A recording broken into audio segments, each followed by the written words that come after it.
स्वागत है आप सभी लोग का आपके अपने YouTube channel live study Allahabad पर। तो दोस्तों, जैसा कि आपको पता है कि प्रत्येक शाम को 7 बजे से हम लोग UP TGT PGT, Jharkhand TGT PGT, assistant professor, LT grade, GIC lecturer और यूजीसी नेट के प्रीवियस ईयर क्वेश्चन पेपर को देखते हैं। और साथ ही साथ इस सेशन में हम लोग ऐसे प्रश्नों का भी समावेश करते हैं जो प्रश्न इन परीक्षाओं के दृष्टिकोण से महत्वपूर्ण होते हैं। वही इकोनॉमिक्स की जो हमारी दूसरी क्लास होती है वो लाइव स्टडी इलाहाबाद की मोबाइल एप्लीकेशन पे होती है। दोस्तों, यहाँ पे हम लोग complete A to Z economics के कॉन्सेप्ट को पढ़ते हैं, क्योंकि आपको कॉन्सेप्ट पढ़ना बहुत ही जरूरी है। अगर जो आपका कॉन्सेप्ट क्लियर नहीं है तो ऐसी स्थिति में ऑब्जेक्टिव क्वेश्चन को सॉल्व करने में बहुत सारी कठिनाइयों का सामना करना पड़ता है। तो आपकी इसी रिक्वायरमेंट को ध्यान में रखते हुए लाइव स्टडी इलाहाबाद की मोबाइल एप्लीकेशन पे आपको कंप्लीट आपका सिलेबस पढ़ाया जा रहा है। कंप्लीट इकोनॉमिक्स के आपको यहाँ पे कॉन्सेप्ट पढ़ाए जा रहे हैं, ताकि कॉन्सेप्ट क्लियर रहेगा तो ऑब्जेक्टिव क्वेश्चन आप आसानी से कर पाए। साथ ही साथ जो इकोनॉमिक्स के छात्रों के साथ एक महत्वपूर्ण समस्या होती है वो होती है नोट्स की।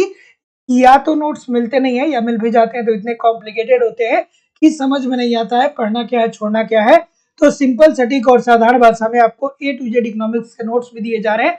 बहुत सारे टेस्ट सीरीज यहाँ प्रोवाइड किए जा रहे हैं जिससे आप टेस्ट दे पाएंगे, अपना इवेल्यूएशन कर पाएंगे कि आपकी तैयारी कैसी चल रही है, आपके एग्जाम में किस प्रकार के प्रश्न पूछे जाते हैं और प्रीवियस ईयर के क्वेश्चन पेपर और करंट, मतलब सब कुछ मेरे द्वारा कवर कराया जा रहा है। और validity of course life time है।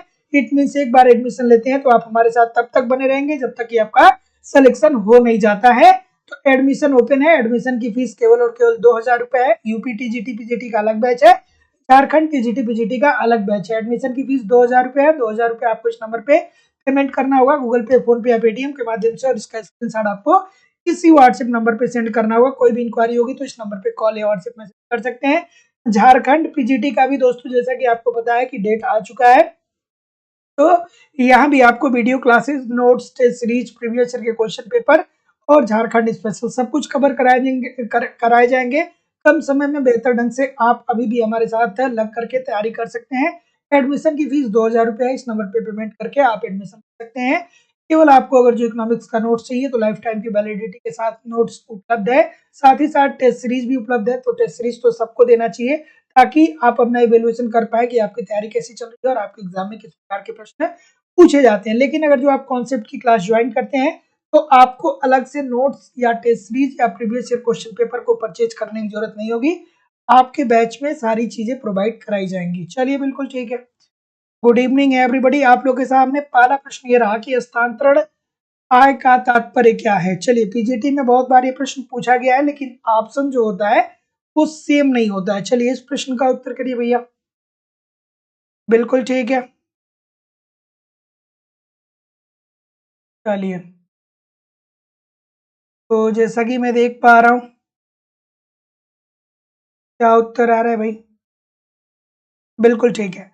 तो ऑप्शन नंबर सी की तरफ बहुत सारे लोग मूव कर रहे हैं। तो जितने लोग भी यहाँ पे सी की बात कर रहे हैं कि हस्तांतरण आय जो होती है, इसका तात्पर्य ये होता है कि जो आय होना चाहिए आर्थिक क्रियाओं से प्रदर्शित नहीं करती हैं। ठीक है, यहाँ पे आयु नहीं होना चाहिए दोस्तों, यहाँ पे आय होना चाहिए था। ठीक है, तो हस्तांतरण आय हम लोग यही पढ़ते हैं ना कि ऐसी आय जो आपको बिना कोई सर्विस दिए हुए प्राप्त होता है। जैसे हम लोग पढ़ते हैं ना छात्रवृत्ति। ठीक है, छात्रवृत्ति जो होता है दोस्तों, वो एक छात्र को इसलिए नहीं दी जाती है ताकि छात्र कोई गवर्नमेंट को सर्विस दे रहा होता है, ऐसा कुछ नहीं दे रहा होता है। लेकिन फिर भी छात्र को क्या करने के लिए, सुचारू रूप से इसका पढ़ाई करवाने के लिए छात्रवृत्ति दिया जा रहा है। साथ ही साथ दोस्तों पेंशन दिया जाता है। ठीक है, तो पेंशन से भी एक जो व्यक्ति होता है ना, ऐसा नहीं है, ठीक है, एक पेंशन जो होता है तो पेंशनधारी जो होता है, ऐसा नहीं है कि कोई सर्विस दे रहा है और इसके बदले में गवर्नमेंट उसको पैसा दे रही है, ऐसा बिल्कुल नहीं है। तो जितने लोग भी क्या बोल रहे हैं, हस्तांतरण आय का तात्पर्य होता है वे आय जो आर्थिक क्रियाओं से प्रदर्शित नहीं होती हैं। तो जितने लोग भी सी बोल रहे हैं ना, सब। अगला प्रश्न, चलिए, कि निम्नलिखित कारकों में से कौन सा कारक सकल राष्ट्रीय उत्पाद में प्रत्यक्ष रूप से वृद्धि करेगा। ये बच्चों वाला प्रश्न है कि नहीं है? सभी लोग एक बार वीडियो को लाइक और शेयर कर दीजिए, जितने सारे लोग भी क्लास देख रहे हैं। सभी लोगों से निवेदन है कि एक बार वीडियो को लाइक और शेयर जरूर कर दिया करिए। चलिए, ऑप्शन नंबर बिल्कुल ठीक है। सीधी सी बात है भैया, देखिए ये क्या कह रहा है, ये कह रहा है कि सकल राष्ट्रीय उत्पाद में वृद्धि। तो भैया राष्ट्रीय उत्पाद में वृद्धि कब होगी? सकल राष्ट्रीय उत्पाद में वृद्धि तभी तो होगी ना जब उत्पादन बढ़ेगा। उत्पादन बढ़ेगा तभी तो जाकर के सकल राष्ट्रीय उत्पाद बढ़ेगा। और अगर जो आपको उत्पादन बढ़ाना है तो आपको क्या करना पड़ेगा? विनियोग करना पड़ेगा, मतलब विनियोग में वृद्धि करनी पड़ेगी। बिल्कुल ठीक है, आपको अच्छी टेक्नोलॉजी लगानी पड़ेगी, आपको अच्छी बिजली की व्यवस्था करनी पड़ेगी, अच्छा परिवहन आपको अच्छी परिवहन की व्यवस्था करनी पड़ेगी। अगर जो अर्थव्यवस्था में विनियोग में वृद्धि होगी तब जाकर के उत्पादन बढ़ेगा, और उत्पादन जब बढ़ेगा तो वही तो सकल राष्ट्रीय उत्पाद में वृद्धि करेगा। एब्सोल्युटली राइट है भाई। अगला प्रश्न, प्रदर्शन प्रभाव के संबंध में निम्नलिखित में से कौन सा सही नहीं है? देखिए हम लोग अमूमन पीजीटी में बहुत बार ये प्रश्न आया है कि प्रदर्शन प्रभाव की अवधारणा किसने दिया। तो सबको पता होगा कि सर प्रदर्शन प्रभाव की अवधारणा ड्यूजनबरी साहब ने दिया था। क्या कहा था? ड्यूजनबरी साहब ने कहा था कि एक जो व्यक्ति होता है ना, वो अपने से उच्च वर्ग के लोगों के लाइफ को कॉपी करने का प्रयास करता है, और इस वजह से उसकी उपभोग प्रवृत्ति अधिक हो जाती है। अगर जो उसका कोई पड़ोसी या कोई रिश्तेदार या आसपास के लोग, अगर जो उनकी आय, पड़ोसी की आय मान लीजिए कि महीने का 2 लाख रुपए है और वो कार खरीदता है, तो भले से इसकी सैलरी महीने की 20,000 हो, लेकिन ये भी सोचने लगेगा कि हमको भी कार खरीदना है। तो ऐसी स्थिति में ऑप्शन नंबर ए बहुत सारे लोग बोल रहे हैं, बहुत सारे लोग ये बोल रहे हैं, इतने सारे लोग बोल रहे हैं कि यह बचत की प्रवृत्ति को कम करता है। सभी लोग ये बोल रहे हैं कि प्रदर्शन प्रभाव के संबंध में निम्नलिखित में से कौन सा सही नहीं है? अच्छा भाई, सही नहीं है, ये बचत की प्रवृत्ति को कम नहीं करता है। यार ये कौन सी बात हुई, इतने सारे लोग गलत करेंगे? मुझे विश्वास नहीं हो रहा है बेसिकली कि इतने सारे लोग इतने आसान प्रश्न को गलत कर रहे हैं। सभी लोग ये बोल रहे हैं। भाई ये तो होता ही है कि आपकी उपभोग प्रवृत्ति बढ़ेगी तो बचत कम हो जाएगा, तो ये तो बात सही है। यह स्फीतिक दबाव पैदा करती है क्योंकि आपकी क्रय शक्ति बढ़ी रहती है, मांग मांग ज्यादा होता है, ये भी बात सही है। और यह भुगतान शेष में असंतुलन को भी पैदा करता है। लेकिन भैया यह बेरोजगारी की दशा को प्रोत्साहित करता है, इससे कोई भी लेना देना नहीं है प्रदर्शन प्रभाव का, जो ड्यूजनबरी साहब ने दिया था। तो डी होगा ना। इतने सारे लोग ये बोल रहे हैं यार, क्या मतलब? इतने सारे लोग ये बोल रहे हैं, क्या मतलब है इतना प्रैक्टिस करने का? जनवरी से हम लोगों ने 50 बार प्रश्न किया होगा। तो यह बेरोजगारी की दशा को प्रोत्साहित करता है, ये कोई सही बात नहीं है, ठीक है, क्योंकि यहाँ पे उपभोग और बचत की बात होती है, आय, उपभोग और बचत की बात होती है ड्यूजनबरी के प्रदर्शन प्रभाव के अंतर्गत। तो देखिए इतना इजी सा प्रश्न था, इतने सारे लोग गलत कर दिए। फिर वही बात हो गई, फिर ये प्रश्न आ गया, फिर लोग गलत करेंगे कि निम्नलिखित कारणों में से कौन सा अल्प विकसित देशों में संरचनात्मक बेरोजगारी के लिए जिम्मेदार है? तो सबसे पहले तो आपको जानना चाहिए कि भारत में सबसे ज्यादा कौन सी बेरोजगारी पाई जाती है? संरचनात्मक बेरोजगारी पाई जाती है। और संरचनात्मक बेरोजगारी बेसिकली होता क्या भैया, कि हमारे पास कच्चे माल जो है ना वो प्रचुर मात्रा में है, मतलब कच्चे माल कहिए चाहे संसाधन कहिए, ठीक है, उत्पादन के जो संसाधन है वो प्रचुर मात्रा में हमारे पास है, ठीक है, प्रचुर मात्रा में, लेकिन हम इसका क्या कर पा रहे हैं, ठीक तरीके से हम इसको यूटिलाइज करके उत्पादन में इसको हम कन्वर्ट नहीं कर पा रहे हैं, है ना। देखिए अगेन बहुत सारे लोग गलत कर रहे हैं, क्या हुआ है भाई, थोड़े से ऑप्शन इधर उधर चेंज हो रहे हैं तो इतने सारे लोग गलत क्यों कर रहे हैं? इतने सारे लोग गलत क्यों कर रहे हैं भाई? अपर्याप्त तो उत्पादक क्षमता की बात हो जाएगी ना। क्यों क्यों हो जाएगी सर? क्योंकि हमारे पास संसाधन तो प्रचुर मात्रा में है, जैसे हमारे भारत देश में इतने संसाधन हमारे पास हैं कि हम बहुत सारी चीजों का उत्पादन कर सकते हैं और विश्व बाजार में बेच करके उससे हम लाभ कमा सकते हैं। लेकिन उत्पादक क्षमता की कमी है। क्यों उत्पादक क्षमता की कमी है? आप कहेंगे सर हमारे पास तो बहुत क्षमतावान लोग हैं। भैया क्षमतावान बहुत हैं, लेकिन कार्य दक्षता के आधार पे उनको कार्य नहीं मिल पा रहा है ना। कार्य दक्षता, जिस चीज में आप दक्ष हैं उस सेक्टर में आपको कार्य नहीं मिल पा रहा है। जैसे आप इंजीनियर हैं, बहुत सारे इंजीनियर ऐसे हैं तो इंजीनियरिंग छोड़ के क्या करने आए कि चलो सरकारी नौकरी की तैयारी करते हैं। बहुत सारे सरकारी नौकरी वाले हैं जो चले गए किसी कंपनी में कार्य करने, वहां पे जिंदगी भर वो क्या पढ़े, हिस्ट्री ज्योग्राफी सब कुछ पढ़े और किसी कंपनी में गए तो वहां पे ऑयलिंग का काम कर रहे हैं, तेल डाल रहे हैं, मशीन के पट्टे बदल रहे हैं। तो ये जो है आपकी उत्पादक क्षमता को घटाता है। तो जितने लोग भी बी बोल रहे हैं बिल्कुल ठीक बोल रहे हैं। अगला प्रश्न, अल्प विकसित देशों में आय असमानता मुख्य रूप से होती है, क्यों होती है भैया? थोड़ा सभी लोग एक बार लाइक और शेयर जरूर कर दिया करिए, निवेदन है सभी लोगों से। और झारखंड वाले जितने लोग हैं बहुत ईमानदारी से प्रश्नों को देखिएगा। बिल्कुल ठीक है, बिल्कुल। क्या उत्तर होगा? ऑप्शन नंबर बिल्कुल सही है कि अल्प विकसित देशों में आय असमानता मुख्य रूप से होता है। क्यों होता है भैया, बताइए मुझे इस प्रश्न का उत्तर। बी अगेन बहुत सारे लोग बोल रहे हैं, बिल्कुल ठीक है, बहुत अच्छी बात है। बी की तरफ जितने लोग भी जा रहे हैं। इतने बच्चों वाले प्रश्न को ना, पता है, बस ऑप्शन बदल जा रहा है तो आप लोग गलत कर रहे हैं। इट मीन्स कि आप कहीं ना कहीं चीजों को रट के बैठे हुए हैं कि पीजीटी में अमूमन ये जब प्रश्न पूछता है तो वहां पे ये देता है कि अल्प विकसित देशों में आय विषमता के मुख्य कारण क्या है। तो जब पीजीटी में जो ऑप्शन देता है वो देता है कि संपत्ति जो है उसका दोषपूर्ण वितरण है या कुछ इस प्रकार के ऑप्शन आते हैं। लेकिन यहाँ पे थोड़ा सा ऑप्शन को चेंज कर दिया, इस वजह से इतने सारे लोग गलत हैं भाई। छोटी सी बात है, सबसे पहले आपको ये समझनी है कि आय असमानता क्या होती है। तो आय की असमानता क्या होती है कि समाज में दो वर्ग है, एक वर्ग ए है, दूसरा वर्ग बी है। ए वाला जो है वो बहुत अमीर है और बी वाला जो है वो बहुत गरीब है। हमारे देश की स्थिति यही तो है ना भैया कि एक तरफ अभी भी हमारे देश के 70% लोग लंच डिनर ब्रेकफास्ट करने के लिए क्या कर रहे हैं, मेहनत कर रहे हैं। और वही दोस्तों 20-30% लोग ऐसे भी हैं जो करोड़ों रुपए खर्च कर रहे हैं, एक दिन में खर्च कर रहे हैं। ठीक है, मतलब 20-30% लोग, सभी लोग नहीं खर्च कर रहे हैं, लेकिन उनकी कम से कम इनकम जो है वो करोड़ों रुपए है ना। तो हमारे पास आय की असमानता है कि नहीं है? तो जितने लोग भी यहाँ पे सी बोलेंगे कि परिसंपत्तियों के संकेंद्रण के कारण, सभी लोग का उत्तर यहाँ पे एब्सोल्युटली होगा। देखिए कितने सारे लोग गलत कर रहे हैं, कितने सारे लोग गलत कर रहे हैं।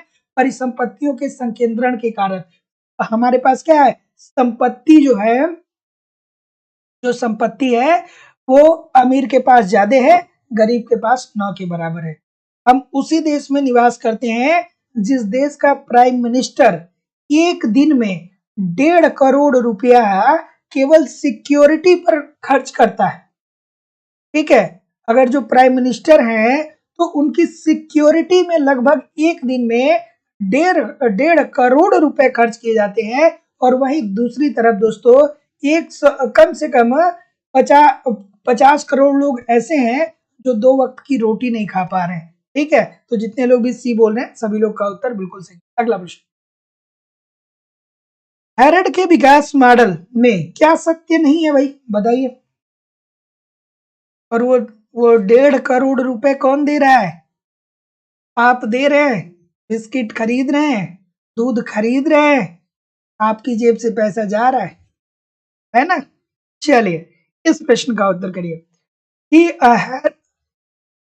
हेरड के विकास मॉडल में क्या सत्य नहीं है? क्या उत्तर होगा भाई?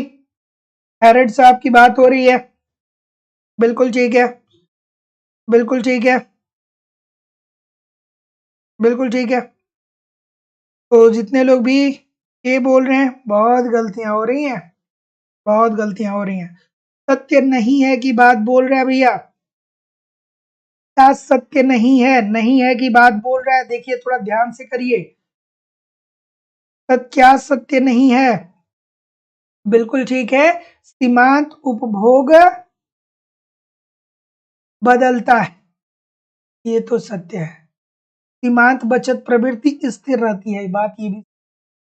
पूंजी श्रम अनुपात स्थिर रहता है, नहीं भाई, पूंजी श्रम अनुपात को इन्होंने स्थिर नहीं बताया था ना, सीमांत बचत को तो इन्होंने स्थिर बताया था, लेकिन पूंजी श्रम अनुपात को इन्होंने स्थिर नहीं बताया था ना।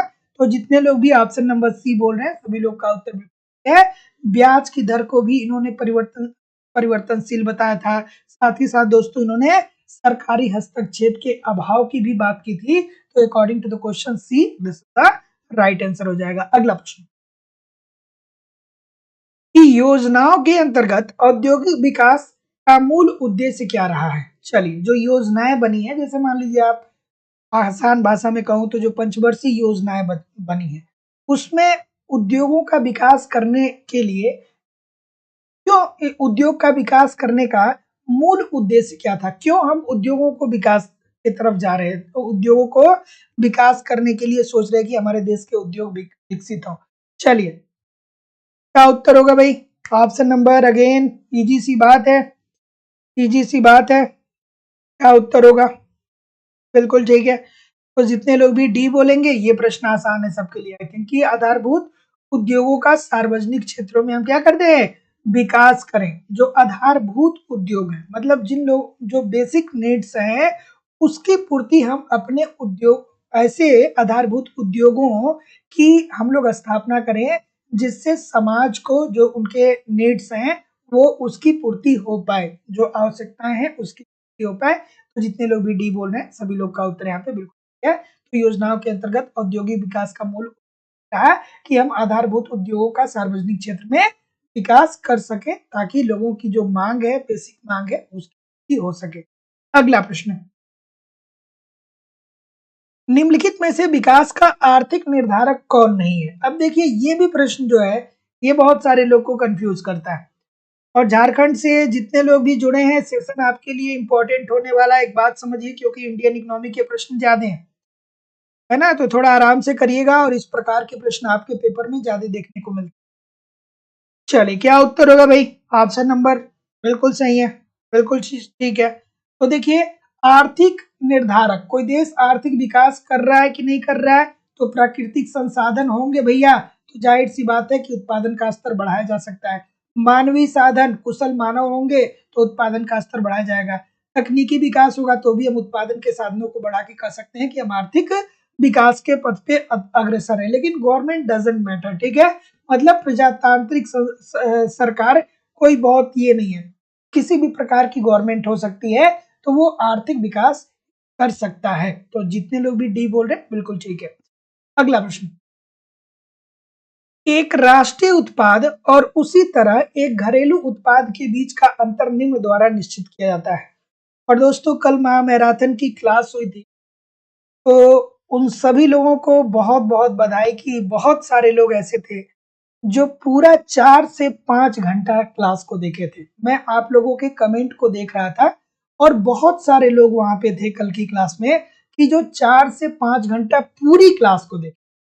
तो देखिए, जिंदगी आपकी परीक्षाएं थोड़ी और ले सकती है। हो सकता है कि जिंदगी में थोड़े और आप असफल हो जाएं, लेकिन एक बात समझ लीजिए, ये डेडिकेशन है ना, तो ये बात कहीं 100% लिख लीजिए कि जिंदगी में कभी भी आप असफल नहीं होंगे। 100% आपको सफलता मिलनी है, अगर जो इस डेडिकेशन के साथ आप मूव कर रहे हैं। ऐसा हो सकता है कि अगले एग्जाम में आपको सफलता मिल जाए, ऐसा भी हो सकता है कि ना मिले, क्योंकि सफलता मिलने के बहुत सारे फैक्टर होते हैं। लेकिन ये डेडिकेशन आपके पास है ना, तो विश्वास मानिए कि आप जिंदगी में बहुत अच्छा करेंगे, बहुत बेहतर करेंगे और आपको कोई रोक नहीं पाएगा, है ना।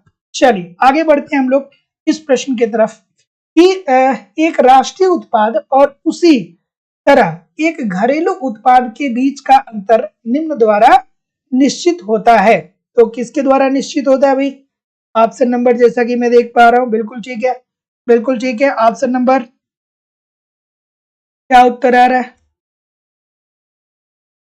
चलिए, बी बोल रहे हैं सभी लोग, तो जितने लोग भी बी बोल रहे हैं सभी लोग का उत्तर बिल्कुल है कि विदेशों से शुद्ध साधन आए। एब्सोल्युटली ठीक है कि आपकी राष्ट्रीय उत्पाद है और उसी तरह के एक घरेलू उत्पाद के बीच का अंतर हम इसके द्वारा निश्चित करेंगे, वो विदेशों से शुद्ध साधन आय के द्वारा। तो जितने लोग भी बी बोल रहे हैं सभी लोग का उत्तर एब्सोल्युटली ठीक है। अगला प्रश्न, आर्थिक समृद्धि में क्या सत्य नहीं है? आर्थिक समृद्धि के लिए क्या सत्य नहीं है? अब फिर आपके दिमाग में आना चाहिए कि सर जी बार बार बोलते रहते हैं, हम सुनते नहीं है। इस बार सुन लीजिए आप कि आर्थिक समृद्धि हमेशा ही विकसित देशों में देखने को मिलता है, ठीक है। और जब आप विकसित देश समझ जाएंगे तो आपको पता हो जाएगा कि आर्थिक समृद्धि हमेशा जो होता है वो कहाँ देखने को मिलता है? विकसित देशों में देखने को मिलता है। और आर्थिक विकास जो होता है वो विकासशील देशों में देखने को मिलता है। विकसित देश आर्थिक समृद्धि इसलिए करते हैं क्योंकि आर्थिक समृद्धि से आशा ये है कि राष्ट्रीय आय और प्रति व्यक्ति आय और साथ ही साथ आपकी टेक्नोलॉजी में कितना विकास हो रहा है ये देखा जाता है। और आर्थिक विकास में क्या होता है? आपकी राष्ट्रीय आय, प्रति व्यक्ति आय और साथ ही साथ अर्थव्यवस्था में संरचनात्मक परिवर्तन भी होने चाहिए। संरचनात्मक परिवर्तन मतलब शिक्षा, स्वास्थ्य, परिवहन, ये सारी चीजें क्या होनी चाहिए? ठीक होनी चाहिए। तो जितने लोग भी ऑप्शन नंबर क्या बोल रहे हैं? सी बोल रहे हैं। सभी लोग सी बोल रहे हैं। और कुछ लोग डी नहीं बोलेंगे। आर्थिक विकास के लिए क्या सत्य नहीं है? विदेशी व्यापार और महत्वपूर्ण हो उठता है। क्या ये बात ठीक है? विदेशी व्यापार, थोड़ा आराम से करिएगा। क्या ये बात ठीक है? बहुत सारे लोग गलत कर रहे हैं, थोड़ा आराम से करिएगा। बिल्कुल ठीक है, बिल्कुल। देखिए, संस्थागत परिवर्तन आवश्यक है। जैसा कि मैंने आपसे ऑलरेडी बताया कि आर्थिक समृद्धि जो होता है ये विकसित देशों में देखने को मिलता है और विकसित देश में संरचनात्मक परिवर्तन देखने को नहीं मिलता है। वहां पे संस्थागत परिवर्तन देखने को नहीं मिलता है क्योंकि ये ऑलरेडी क्या हो चुके होते हैं? ये ऑलरेडी विकसित हो चुके होते हैं। लेकिन फिर भी इतने सारे लोग गलत कर रहे हैं। सबसे बेहतर जो इसका उत्तर होगा वो होगा विदेशी व्यापार और महत्वपूर्ण हो उठता है ना। ये कोई कंपल्सन नहीं है, कोई कंपल्सरी नहीं है। तो इसका जो उत्तर राइट आंसर हो जाएगा दोस्तों वो डी होगा। संस्थागत परिवर्तन अनावश्यक है। ये मतलब मैटर नहीं करता है। तो जितने लोग भी डी बोल रहे हैं सब वाला है। अगला प्रश्न कि क्रमागत उपभोग के अंतर्गत निम्नलिखित वाक्यों में से कौन ठीक है? चलिए भाई बता दीजिए। क्रमागत उपभोग के अंतर्गत निम्नलिखित वाक्यों में से कौन ठीक है? अब देखिए ये इन प्रश्नों की प्रैक्टिस आपने किया है ना। लेकिन यहाँ पे क्या हो रहा है ना कि यहाँ पे शब्द जो है बदल रहे हैं।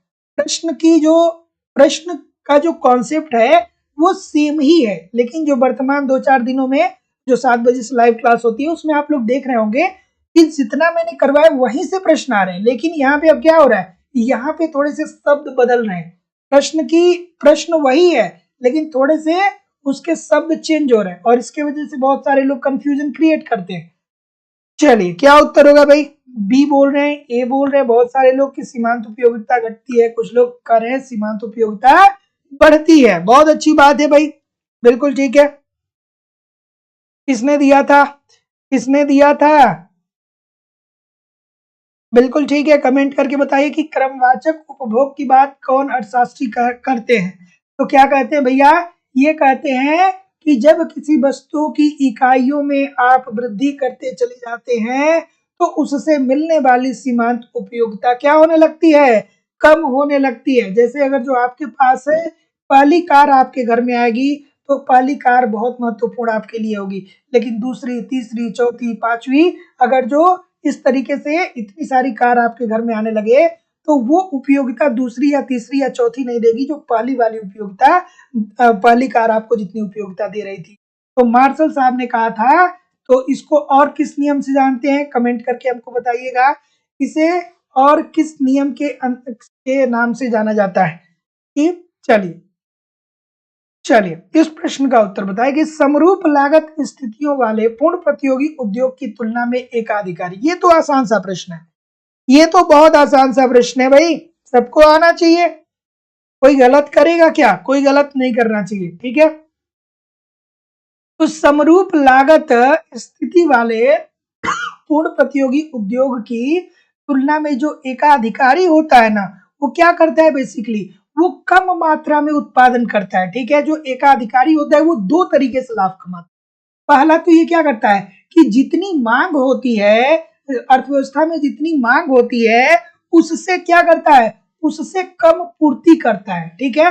यानी वस्तुओं की शॉर्टेज अगर जो मार्केट में रहेगी तो लोग मांग ज्यादा करेंगे, तो ऐसी स्थिति में कीमतों को बढ़ाया जा सकता है, मतलब कीमतों को बढ़ा करके कम उत्पादन करके हम अप्रत्याशित लाभ कमा सकते हैं। और यही इसकी दोस्तों स्ट्रेटेजी, पहली स्ट्रेटेजी ये होती है। दूसरी ये होती है कि मांग व पूर्ति की, जितनी मांग हो रही है उतनी ही पूर्ति कर दीजिए, लेकिन अब कीमत को यहाँ पे क्या करना पड़ेगा, कम करना पड़ेगा, तो ज्यादा वस्तुओं को बेच के कम मार्जिन पे ज्यादा लाभ कमाया जा सकता है। तो जितने लोग भी बी बोल रहे हैं एब्सोल्युटली ठीक है। सभी लोग एक बार थोड़ा सा लाइक और शेयर जरूर कर दिया करिए, इतने सारे लोग क्लास देख रहे हैं, लाइक और शेयर क्यों नहीं करते हैं भैया, लाइक शेयर क्यों नहीं करते हैं? सभी लोगों से निवेदन है कि लाइक और शेयर किया करिए। सीमांत उपयोगिता ह्रास नियम एब्सोल्युटली ठीक है। चलिए, तो क्रमवाचक दृष्टिकोण से, अब देखिए ये भी प्रश्न आपने बहुत बार देखा होगा, बहुत बार पढ़ा होगा कि अच्छा सर क्रमवाचक दृष्टिकोण में हमने देखा था। अब इसके जो ऑप्शंस है वो थोड़े से आपको कंफ्यूज करेंगे। चलिए भैया, कंफ्यूज नहीं होना है, बिल्कुल ठीक है, बिल्कुल ठीक है। किसने दिया था? हिक्स और एलन ना, ठीक है। तो जितने लोग भी ए बोल रहे हैं, क्या आपका उत्तर ठीक है? बिल्कुल ठीक है। ये कहते हैं हिक्स और एलन साहब अपने क्रमवाचक दृष्टिकोण के अंतर्गत कि उपयोगिता जो है एक व्यक्तिगत संकल्पना है, और एक जो उपभोक्ता होता है वो विवेकपूर्ण होता है, उसको कहाँ पे व्यय करना है, अपने पैसे का कितना खर्च करना है, ये सारी चीज वो अपने विवेक के आधार पे करता है। तो उपयोगिता एक व्यक्तिगत संकल्पना है। तो जितने लोग भी ये बोल रहे हैं सभी लोग का उत्तर यहाँ पे बिल्कुल ठीक है। तो याद रखिएगा हिक्स और एलन, ये भी नाम दोस्तों याद रखिएगा, हिक्स और एलन, ठीक है। इन लोगों ने क्रमवाचक दृष्टिकोण की बात की थी और कहा था कि उपयोगिता एक व्यक्तिगत संकल्पना है, एक उपभोक्ता जो होता है वो हमेशा ही विवेकपूर्ण होता है, वो अपनी आय को इस तरीके से खर्च करता है कि उसको अधिकतम उपयोगिता प्राप्त हो। अगला प्रश्न आपके सामने ये रहा कि जब उपभोक्ता संतुलन की स्थिति में होता है तब अधिमान वक्र का ढाल क्या होता है? तो अर्थशास्त्र में बेसिकली दोस्तों मुख्य तौर पे एक तो हम पढ़ते हैं कि उपभोक्ता का संतुलन, और दूसरा किसका पढ़ते हैं भैया? दूसरा पढ़ते हैं हम फर्म का संतुलन, ठीक है। फर्म का संतुलन या उद्योग का संतुलन, यही पढ़ते हैं ना। तो एक फर्म जो होता है वो कब साम्य की स्थिति में होता है? द्वितीय अवस्था में होता है, जहां पे उसकी औसत लागत क्या होती है? न्यूनतम होती है ना, और अपने उत्पादन के साधनों से वो मैक्सिमम उत्पादन कर लेता है। लेकिन भैया अब उपभोक्ता संतुलन में कब होगा? बिल्कुल ठीक है। तो जितने लोग भी ऑप्शन नंबर क्या बोल रहे हैं, बी बोल रहे हैं, सी बोल रहे हैं, सी बोल रहे हैं, बिल्कुल ठीक बोल रहे हैं कि बजट लाइन के ढाल के बराबर हो। इट मींस सर इसका मतलब क्या होगा? तो देखिए सर, इसका मतलब ये होगा कि एक जो उपभोक्ता होगा ना, वो जितना आय प्राप्त करता है उस अपने आय को इस तरीके से व्यय करे कि उसे मैक्सिमम सेटिस्फेक्शन मिले, अर्थात मैक्सिमम संतुष्टि और मैक्सिमम उसको उपयोगिता मिले, तभी तो जाके वो संतुलन की स्थिति में होगा। तो जितने लोग भी सी बोल रहे हैं सभी लोग का उत्तर यहाँ पे एब्सोल्युटली ठीक है। अगला प्रश्न, यदि गाजर और एक अन्य वाई स्थापन वस्तु है तो वाई वस्तु के मूल्य एवं गाजर एवं मांग के संबंध को एक वक्र द्वारा दिखाया जाएगा। वो कौन सा वक्र होगा भाई? बहुत आसान सा प्रश्न है, बहुत ही आसान सा प्रश्न है कि नहीं है? बहुत आसान सा प्रश्न है कि नहीं है? बहुत आसान सा प्रश्न है कि नहीं है? बिल्कुल है भाई। ऑप्शन नंबर जैसा कि मैं देख पा रहा हूं बिल्कुल ठीक है। क्या बोल रहे हैं? बिल्कुल ठीक है, बिल्कुल ये बोल रहे हैं सभी लोग। कुछ लोग सी भी बोल रहे हैं भाई। इस प्रकार का ग्राफ कभी जीवन में पढ़ा है आपने? पढ़ा होगा तो जानते होंगे, ठीक है। तो जितने लोग भी क्या बोल रहे हैं, ये बोल रहे हैं ये डी वक्र होता है, ठीक है। तो यहाँ पे क्या होता है दोस्तों, बेसिकली स्थापन वस्तुएं जो एक दूसरे की सब्स्टिट्यूट हो। स्थापन वस्तुएं क्या होती है? एक दूसरे की सब्स्टिट्यूट हो, जैसे कॉफी हो गया और चाय हो गया, है ना। ये क्या है? एक दूसरे की स्थापन वस्तुएं। तो अगर जो कॉफी की कीमतों में वृद्धि आएगी, तो कॉफी की कीमतों में अगर जो वृद्धि आ जाएगी तो चाय की मांग बढ़ जाएगी। क्यों बढ़ जाएगी भैया? क्योंकि जब कॉफी की कीमत बढ़ेगी तो इसकी मांग कम होगी और काफी की जगह पे आप क्या करेंगे, चाय पीना पसंद करेंगे। तो ऐसी स्थिति में क्या होता है, ये ऊर्ध्व गति वाला वक्र होगा ना। तो जितने लोग भी ये बोल रहे हैं सभी लोग का उत्तर यहाँ पे बिल्कुल ठीक है। ग्राफ नहीं पढ़ा है, इस वजह से गलतियां हो रही हैं। कॉन्सेप्ट आपने पढ़ा होता तो बहुत आराम से कर पाते, नहीं पढ़ा है तो फिर कैसे कर पाएंगे। फिर आपको लगेगा ये तो सर जी ये वाली हो जाएंगी, क्योंकि यहाँ पे कोई एक वस्तु ले लेंगे, यहाँ पे कोई एक वस्तु ले लेंगे, फिर आप अपना लॉजिक लगा के प्रश्न को गलत करेंगे। चलिए अगला प्रश्न, कि कीमत में हुए परिवर्तन से मांग में हुए परिवर्तन की संवेदनशीलता को क्या बोलते हैं। तो दोस्तों लाइव स्टडी इलाहाबाद के मोबाइल एप्लीकेशन पे इकोनॉमिक्स की आपकी दूसरी क्लास चल रही है। यहाँ पे ए टू जेड इकोनॉमिक्स के कंप्लीट आपको कॉन्सेप्ट पढ़ाए जा रहे हैं। बहुत सारे टेस्ट सीरीज आपको दिए जा रहे हैं, टेस्ट दीजिए, अपना इवैल्यूएशन करिए। साथ ही साथ प्रीवियस ईयर के क्वेश्चन पेपर और कंप्लीट नोट्स करंट भी आपको प्रोवाइड किए जा रहे हैं। ये मेरी जिम्मेदारी है, सब कुछ आपका कवर हो जाएगा। ईमानदारी से एप्लीकेशन पे सारे कॉन्सेप्ट, नोट्स, टेस्ट सीरीज सब कुछ पढ़ते रहिए। वहाँ पे यूट्यूब पे प्रैक्टिस करते रहिए, कहीं भी इधर उधर से कुछ भी कलेक्ट करने की जरूरत नहीं पड़ेगी। यूपी टीजीटी पीजीटी का अलग अलग बैच है, झारखंड टीजीटी पीजीटी का अलग बैच है। एडमिशन ओपन है, एडमिशन की फीस केवल और केवल 2000 रुपए है। तो 2000 रुपए आपको इस नंबर पे पेमेंट करना होगा, गूगल पे, फोन पे या पेटीएम के माध्यम से, और इसका स्क्रीनशॉट आपको इसी व्हाट्सएप नंबर पे सेंड करना होगा। कोई भी इंक्वायरी होगी तो इस नंबर पे कॉल या व्हाट्सएप मैसेज कर सकते हैं। और झारखंड वाले आप लोग बिल्कुल निश्चिंत रहिए, आपके एग्जाम के पहले पहले तक सब कुछ कवर कर दिया। चलिए क्या उत्तर आ रहा है भाई, कि कीमत में हुए परिवर्तन से मांग में हुए परिवर्तन की संवेदनशीलता को हम क्या बताते हैं। तो भैया बहुत सारे लोग कहते हैं सर जी यही मांग का लोच जो है ना हमको समझ में नहीं आता है। ठीक है, तो भाई आज समझ लीजिए कि छोटी सी बात है। मांग की लोच क्या होती है, कि जब कीमत में परिवर्तन आता है तो उसी के अनुपात में मांग में भी परिवर्तन आता है। तो कीमत में अनुपातिक परिवर्तन है, अपान मांग में अनुपातिक परिवर्तन ही क्या होगा दोस्तों, मांग की लोच कहलाती है। मांग की लोच मुख्य रूप से 3 प्रकार की होती है, मांग की आय लोच, मांग की कीमत लोच और मांग की आड़ी लोच। आय लोच में क्या हुआ, आय परिवर्तित होने से मांग पे क्या असर पड़ रहा है, और दूसरा क्या था, कीमत की कीमत परिवर्तन पे कीमत परिवर्तन से आपके मांग पर क्या असर पड़ता है। ये इजी सा कॉन्सेप्ट है, बहुत सारे लोग परेशान रहते हैं।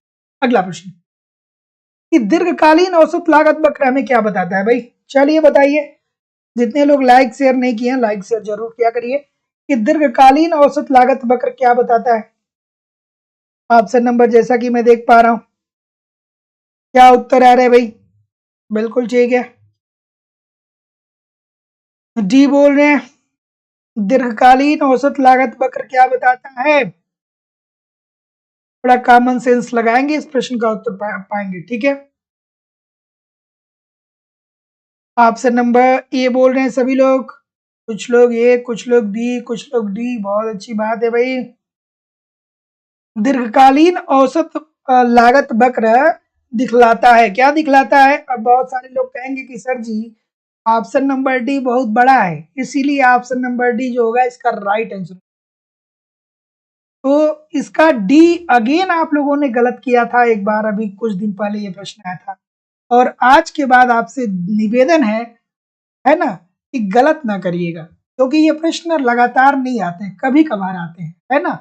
तो दीर्घकालीन औसत लागत वक्र हमें ये बताता है कि एक विशेष कारखाने में उत्पादन में विभिन्न स्तरों को उत्पादित करने वाली न्यूनतम लागत को, यही तो हम पढ़ते हैं कि पूर्ण प्रतियोगिता के अंतर्गत एक जो फर्म होती है वो संतुलन में कब होता है, संतुलन में तभी तो होता है कि उसकी औसत लागत क्या हो जाए, न्यूनतम हो जाए। औसत लागत न्यूनतम होती है तभी तो वो संतुलन में बना रहता है लंबे समय तक।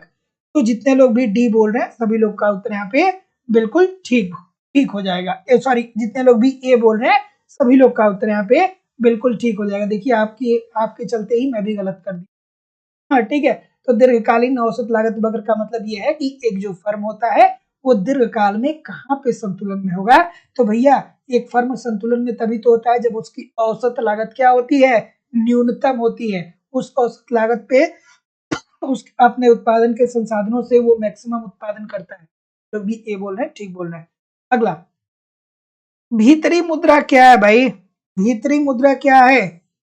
भीतरी मुद्रा का मतलब क्या है, एक ऑप्शन यहाँ पे ई मैं इंक्लूड कर दे रहा हूं, ठीक है।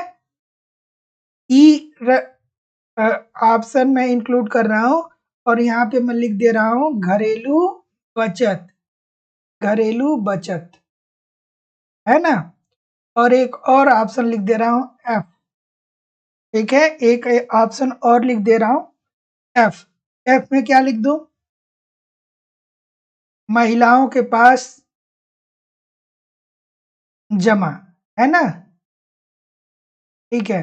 तो महिलाओं के पास जमा, एग्जामिनर को ये 2 ऑप्शन जरूर डालने चाहिए, क्योंकि बहुत सारे लोग गलत करेंगे। क्या उत्तर होगा भाई? कोई ई की तरफ जाएगा? नहीं जाएगा।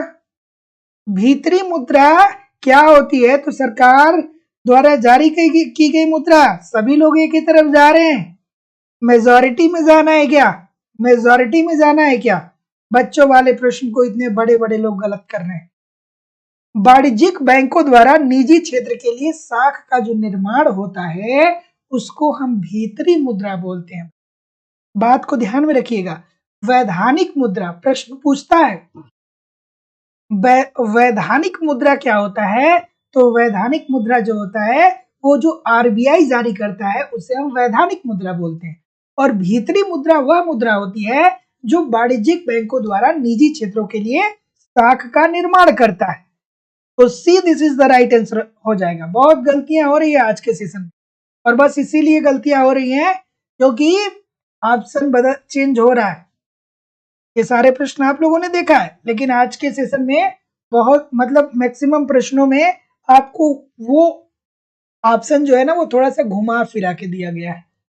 चलिए बताइए इस प्रश्न का उत्तर क्या होगा कि मुद्रा की कौन सी परिभाषा भारतीय रिजर्व बैंक की सुखमयी चक्रवर्ती कमेटी के अनुसार विस्तृत मुद्रा को बताती है।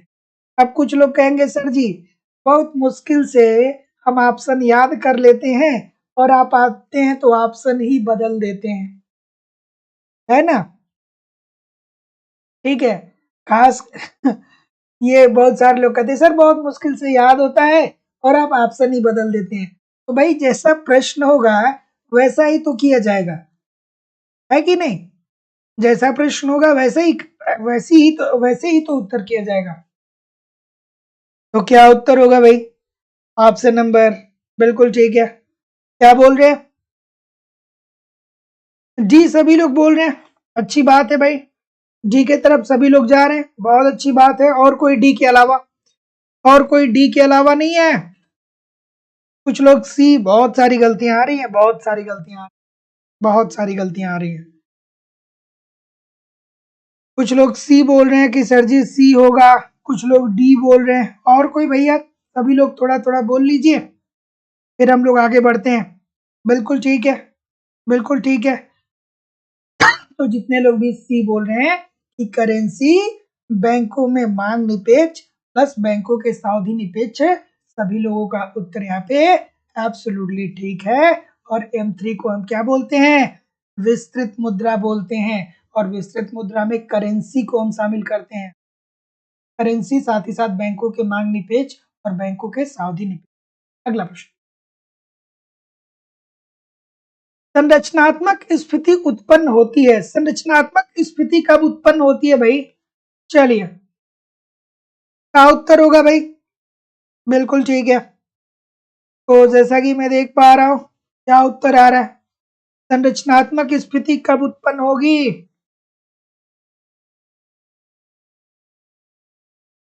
बिल्कुल ठीक है, सी बोल रहे हैं। और कोई सी के अलावा?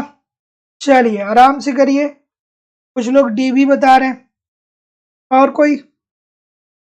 बिल्कुल ठीक है। तो जितने लोग भी डी बता रहे हैं सभी लोग गलत हो गए, और जितने लोग भी क्या बोल रहे हैं, सी बोल रहे हैं, सभी लोग का उत्तर सही है। देखिए संरचनात्मक स्फीति क्या होता है? संरचनात्मक स्फीति में क्या होता है कि पूरी अर्थव्यवस्था क्या होती है दोस्तों, एक तरीके से रिस्पॉन्सिबल होती है किस लिए? किस लिए? किस लिए? महंगाई के लिए, ठीक है।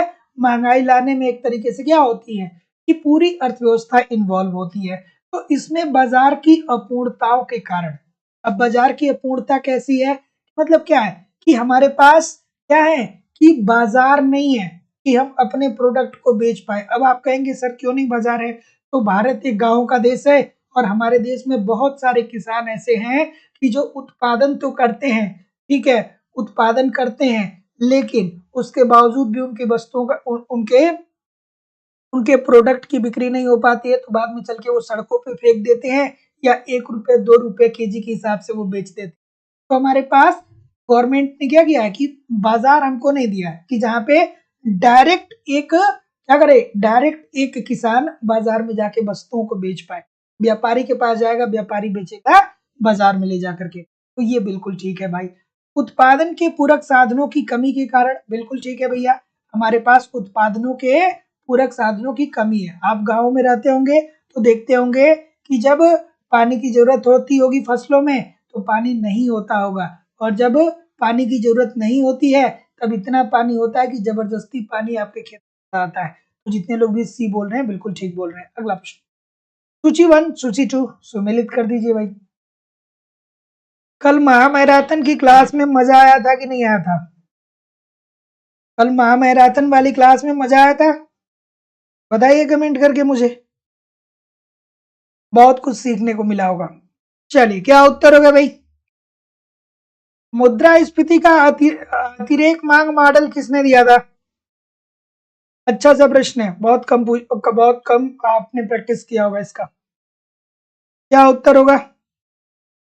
हैंसन साहब कहीं दिए हैं, बिल्कुल ठीक है, वेंट हैंसन, एब्सोल्युटली ठीक है।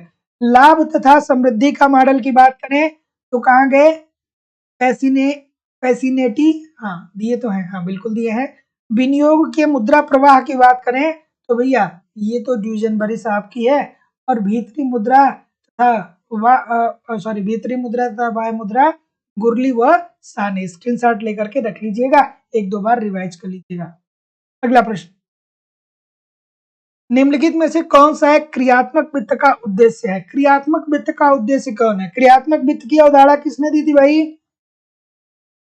क्रियात्मक वित्त की अवधारणा किसने दिया था? लर्नर ने दिया था।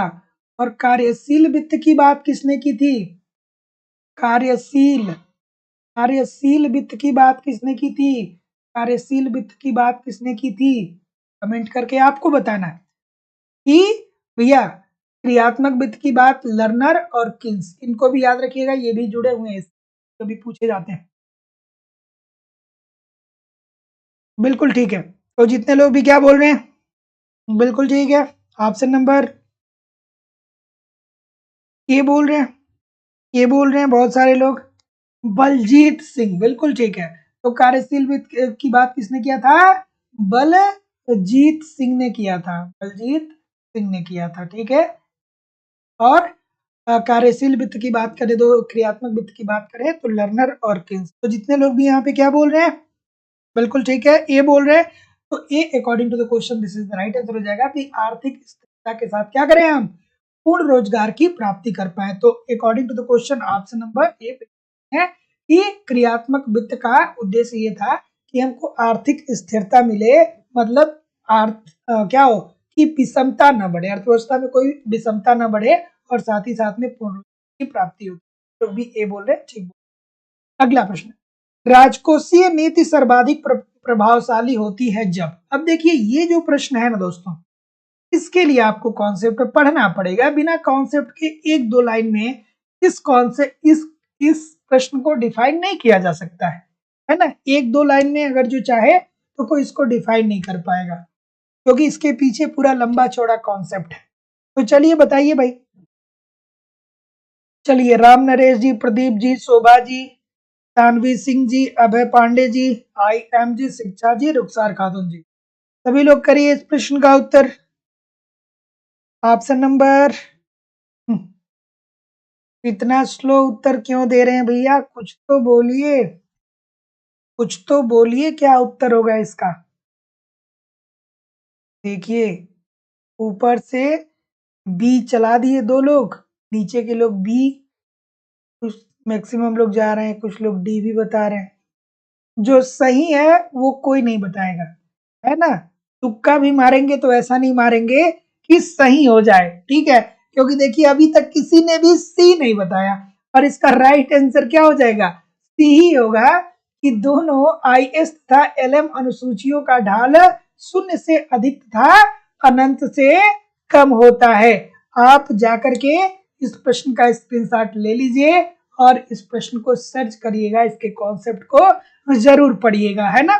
तो राजकोषीय नीति सर्वाधिक प्रभावशाली तब होती है जब दोनों आईएस तथा एलएम अनुसूचियों का ढाल शून्य से अधिक तथा अनंत से क्या हो, कम हो। बिल्कुल ठीक है। भारत सरकार का बजटीय घाटा बराबर होता है। भारत सरकार का बजटीय घाटा बराबर होता है। चलिए बताइए, ये प्रश्न भी बहुत कंफ्यूजन क्रिएट करते हैं।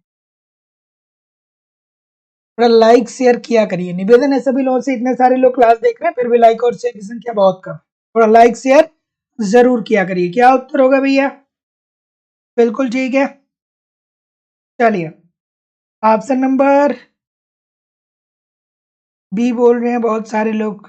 सभी लोग बी की तरफ जा रहे हैं, कुछ लोग ए भी बोल रहे हैं। चलिए,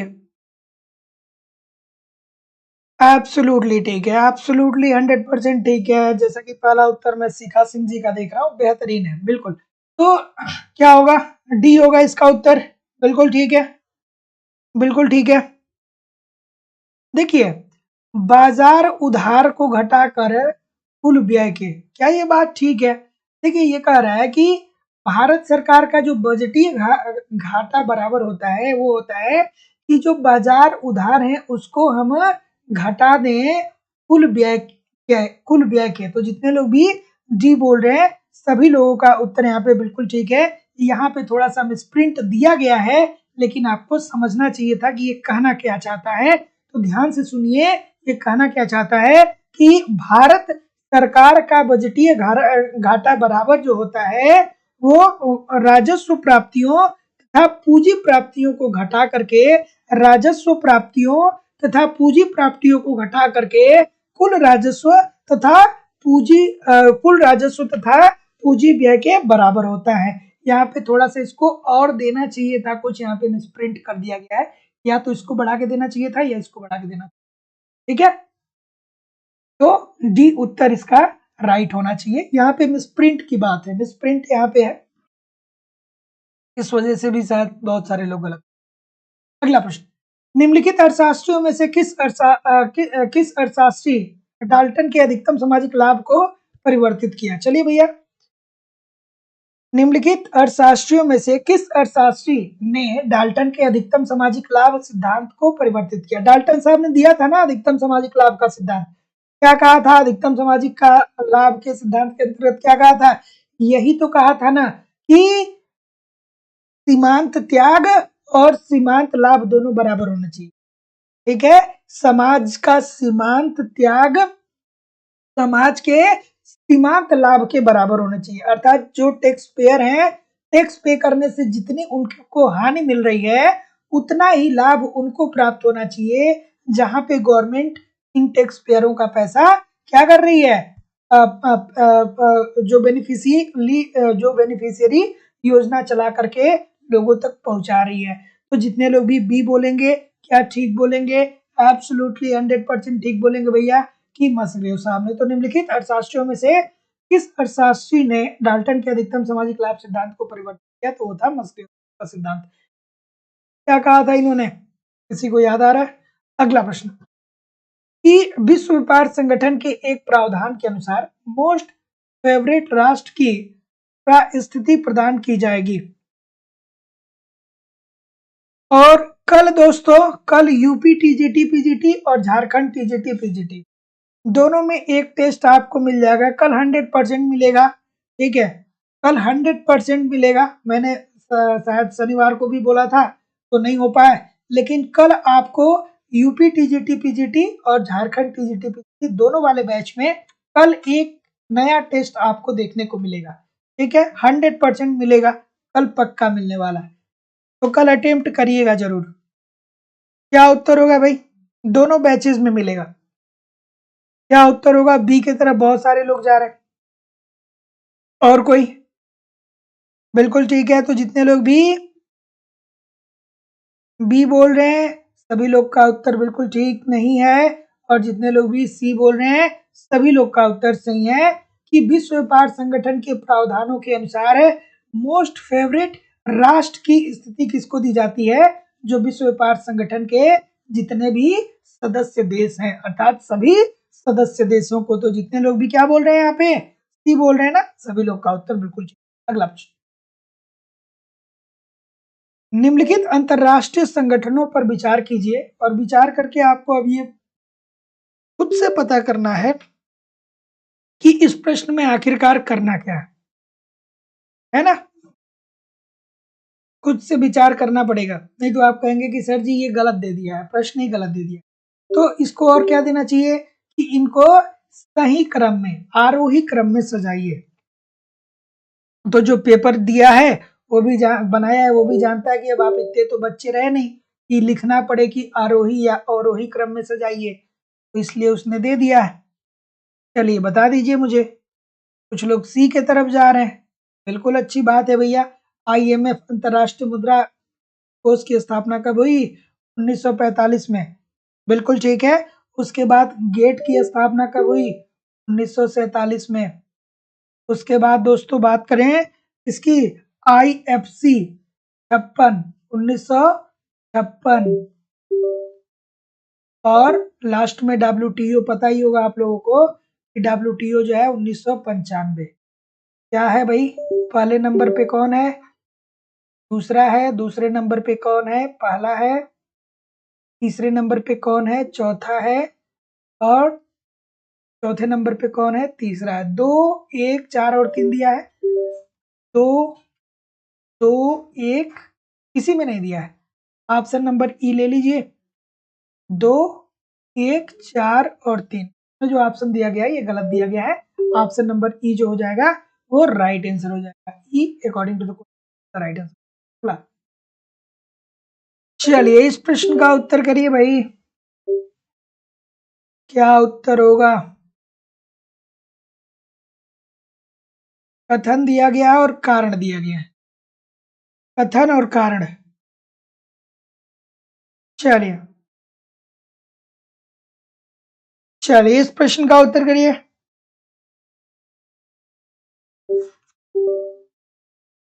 कि आयात प्रशुल्क सामान्यतः आयातित वस्तुओं की कीमत में वृद्धि करता है। क्या ये बात ठीक है?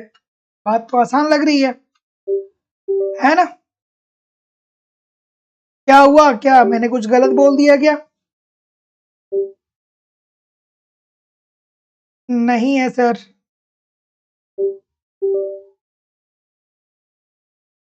ठीक है, चलिए इस प्रश्न का उत्तर करिए भाई कि आयात प्रशुल्क सामान्यतः क्या कर सकता है? ये बोल रहे हैं सभी लोग, बहुत अच्छी बात है। ए वाले जितने भी हैं बहुत अच्छी बात, बी वाले भी ठीक है, क्योंकि तो इसमें अमूमन यही तो देखने को मिलता है, या तो उत्तर ए होता है या बी होता है। तो आप ठीक ही बता रहे है कि नहीं?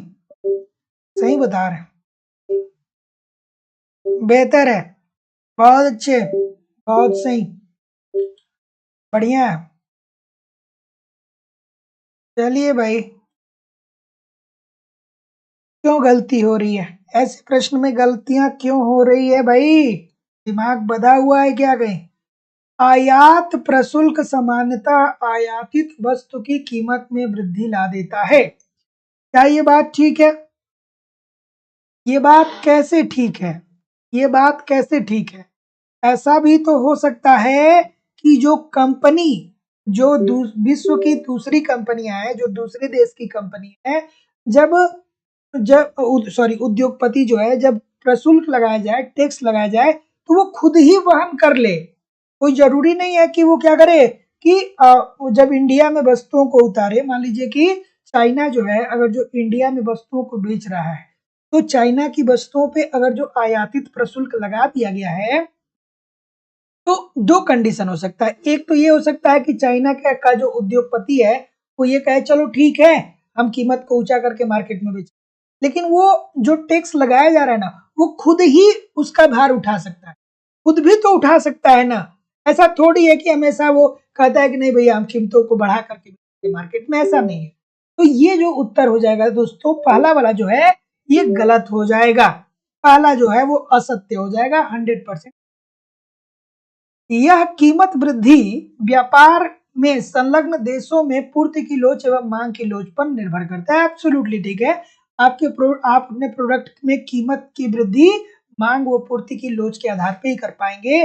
तो जितने लोग भी डी बोल रहे हैं सभी लोग का उत्तर यहाँ पे बिल्कुल ठीक है। गलतियां हो रही हैं, अच्छी बात नहीं है, गलतियां हो रही हैं, अच्छी बात नहीं है, गलतियां हो रही है, अच्छी बात नहीं है ना।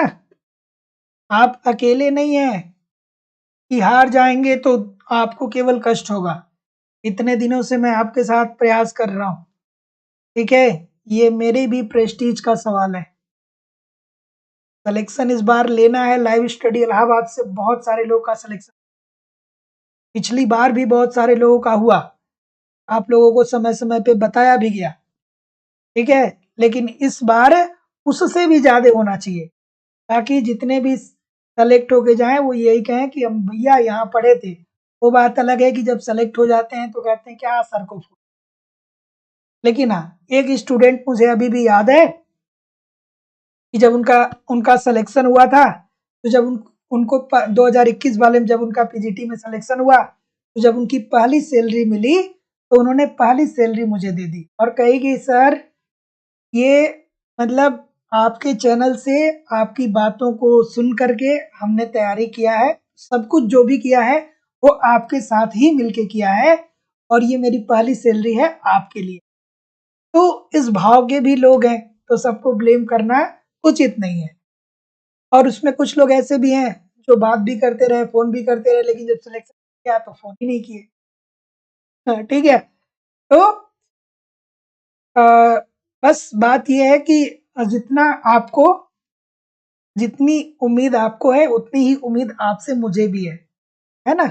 चलिए इस प्रश्न का उत्तर करिए कि जिस प्रकार स्वतंत्र व्यापार प्रचुर साधन की कीमत को बढ़ा देता है और दुर्लभ साधन की कीमत को घटा देता है, उसी प्रकार संरक्षण क्या करता है। तो जैसे कि मैं देख पा रहा हूँ, बिल्कुल ठीक है, तो जितने लोग भी एक ही बात बोल रहे हैं सभी लोग का उत्तर सही है कि दुर्लभ साधन की कीमत को ये बढ़ाता है और प्रचुर साधन की कीमत को क्या कर देता है, घटा देता है। Option number A according to the question this is the right answer हो जाएगा कि जिस प्रकार स्वतंत्र व्यापार प्रचुर साधन की कीमत को बढ़ा देता है। बिल्कुल ठीक है, स्वतंत्र व्यापार हो जाएगा तो पूर्ण प्रतियोगिता की स्थिति मिल जाएगी, वहां पे वो मांग व पूर्तियों के आधार पे अपनी कीमतों को बेच सकता है, और वो वही दूसरी तरफ दुर्लभ साधन की कीमतों को घटा देता है। उसी प्रकार संरक्षण जो होता है वो दुर्लभ साधन की कीमत को बढ़ाता है और प्रचुर साधन की कीमत को घटाता है। ठीक है, अगला प्रश्न चलिए। बिल्कुल ठीक है, क्या उत्तर होगा।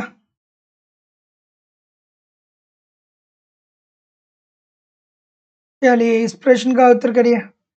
बार बार आप लोग पूछ रहे हैं सर, मीनू यादव जी पूछ रहे हैं सर हिस्ट्री की क्लास कब होगी। हिस्ट्री की क्लास लेने के लिए मैं भी थोड़ा सा परेशान हूँ, बट कुछ कारणों की वजह से हिस्ट्री की क्लास नहीं हो पा रही है, तो बिल्कुल निश्चिंत रहिए, जैसे ही मुझे टाइम मिलता है हिस्ट्री की क्लास स्टार्ट होगी।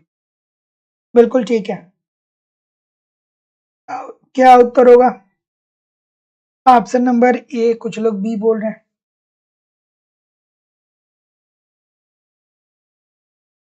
क्या उत्तर होगा भाई, ए बोल रहे हैं।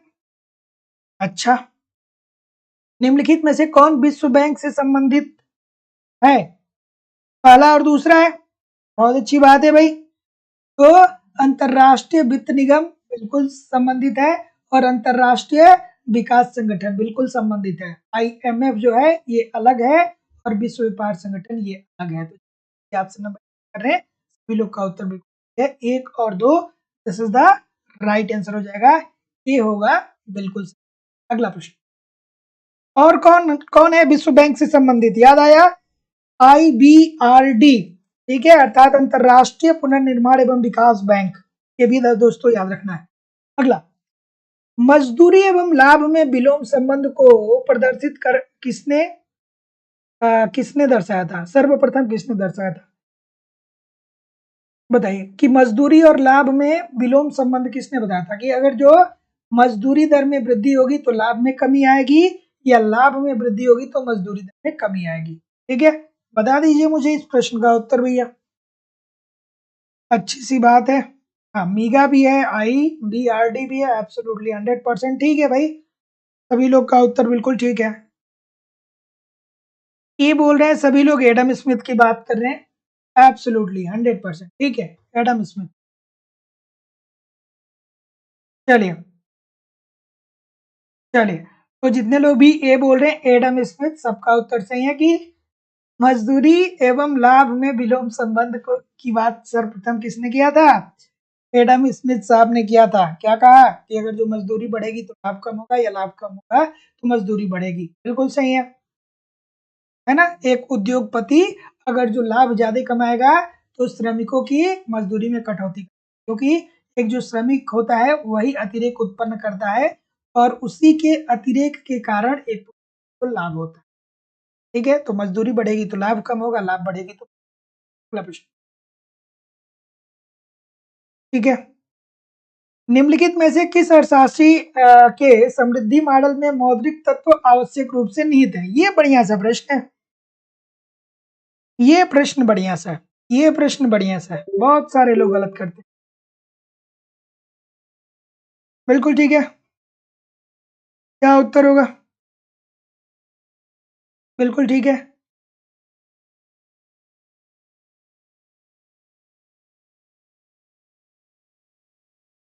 चलिए,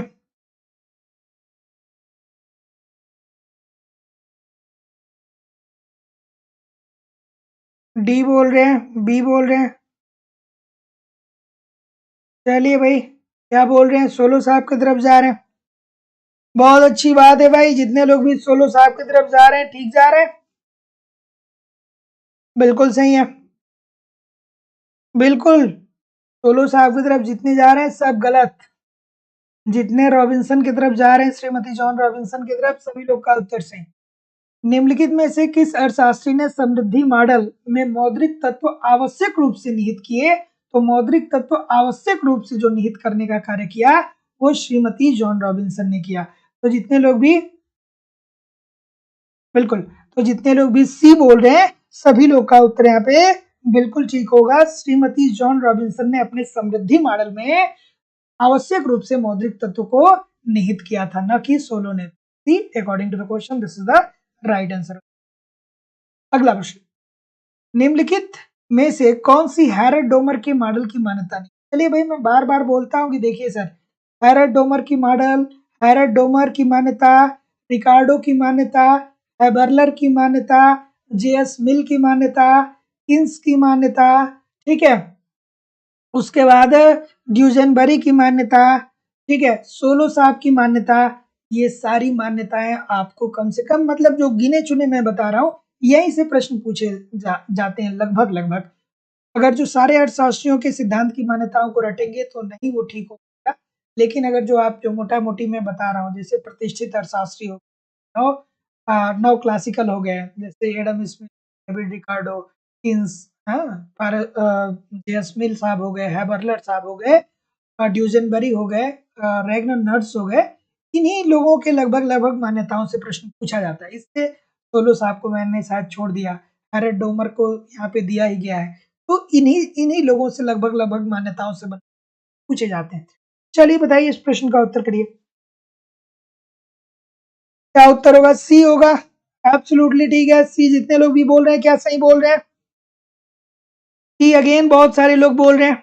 बहुत अच्छी बात है भाई। तो जितने लोग भी सी बोल रहे हैं सबका उत्तर गलत हो जाएगा। ये कह रहा है कि मान्यता नहीं है तो श्रम व पूंजी में प्रतिस्थापन संभव है।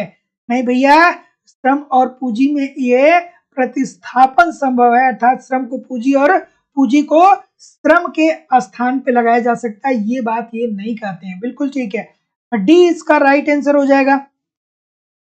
बिल्कुल ठीक है, ये कहते हैं कि श्रम व पूंजी जो है ना, ये दोनों परिवर्तनशील हैं। प्रतिस्थापन का मतलब क्या होता है कि एक दूसरे के द्वारा हम इसको क्या कर सकते हैं? प्रतिस्थापित कर सकते हैं। मतलब श्रम की जगह पे पूंजी या पूंजी की जगह पे श्रम लगा सकते हैं।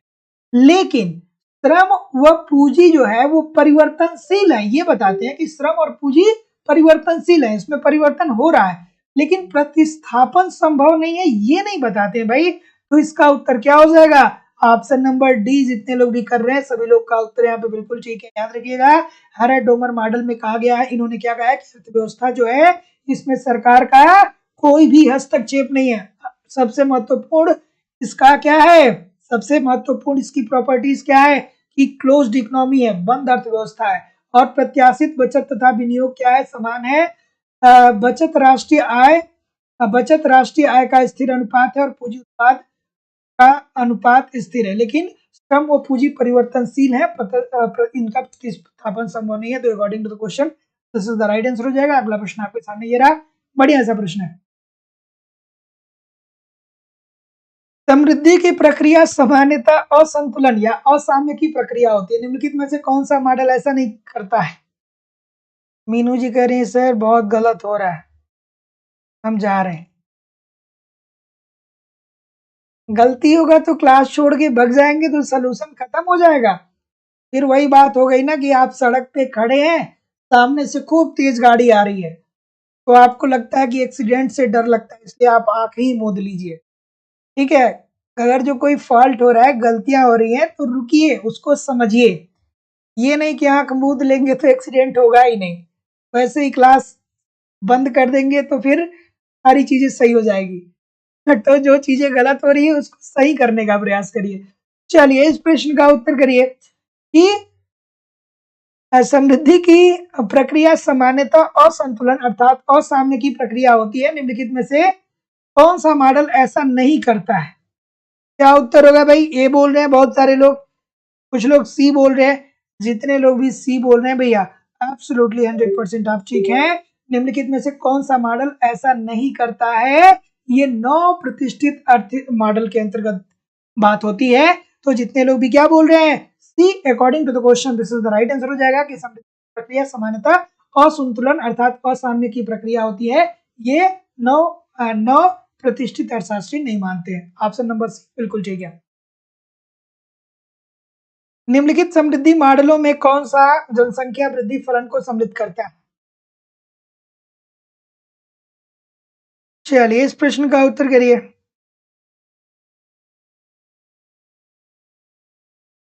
और टीचर तो ऐसा ही होना चाहिए, है ना, कि सुबह क्या हो, सुबह टीचिंग करने जाना है तो किसी न किसी बात को लेके सुबह में अगर जो घर में कोई कलह उत्पन्न हो जाए तो फिर भी उसे जा करके अपने स्कूल में 4 से 6 क्लासेस पढ़ाने होते हैं।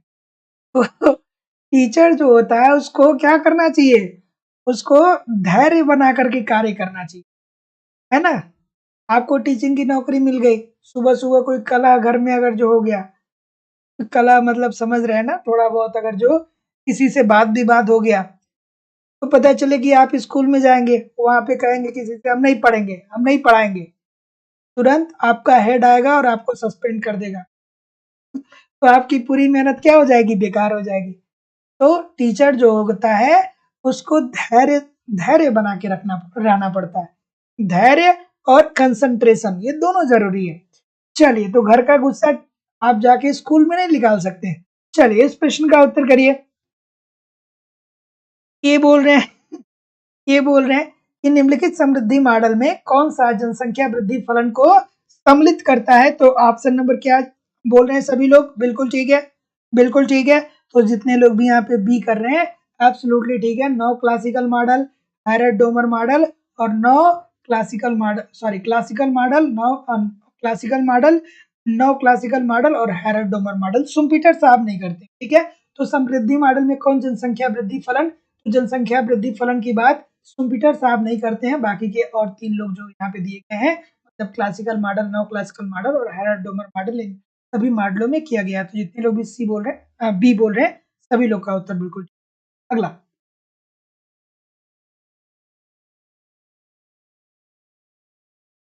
चलिए कि निम्नलिखित में से किन विकास सिद्धांतों में जनसंख्या वृद्धि दर महत्वपूर्ण भूमिका अदा करती है? आज के प्रश्न देखिए ऐसे हैं कि थोड़ी गलतियां हो सकती हैं, लेकिन गलतियों को देखिए मैं बहुत आसान आसान आप लोगों के सामने प्रश्न ला सकता हूँ, आपको खुश कर सकता हूँ।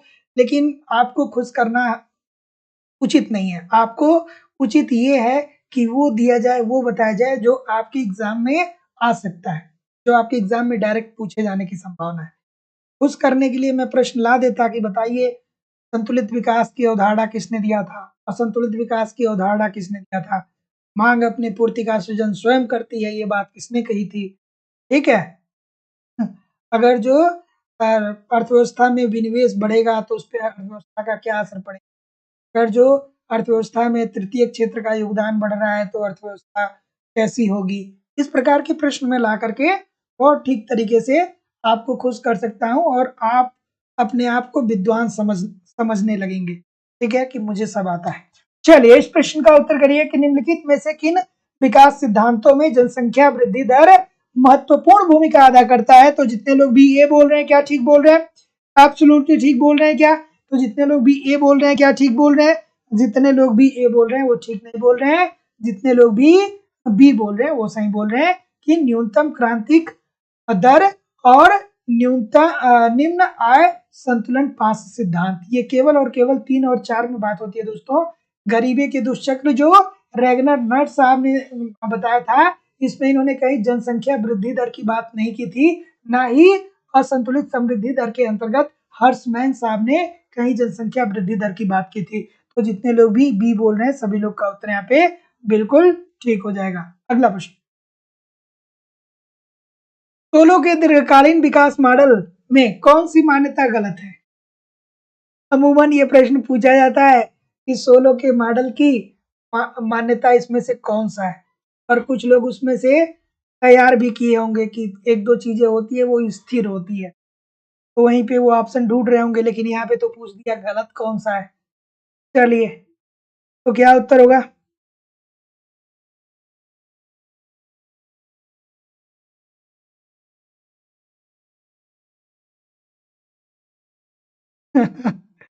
चलिए चलिए क्या उत्तर होगा? सी बोल रहे हैं सभी लोग, और कोई भाई? सी बोल रहे हैं सभी लोग, तो जितने लोग भी सी की बात कर रहे हैं क्या आप ठीक हैं? बिल्कुल सही है भाई, बिल्कुल सही है। जितने लोग भी सी बोल रहे हैं सभी का उत्तर ठीक है कि मूल्य एवं मजदूरी क्या है, स्थिर है। नहीं भैया, मूल्य और मजदूरी को इन्होंने क्या माना था? परिवर्तनशील माना था। मूल्य और मजदूरी को कैसा माना था? परिवर्तनशील माना था और स्थिर माना था। तो सोलो के दीर्घकालीन विकास मॉडल में कौन सी मान्यता गलत है? तो मूल्य तथा मजदूरी क्या है दोस्तों? अगला प्रश्न, निम्न में से कौन सा आर्थिक विकास के प्रतिष्ठित सिद्धांत का हिस्सा नहीं है? चलिए भाई आराम से करिए इस प्रश्न का उत्तर।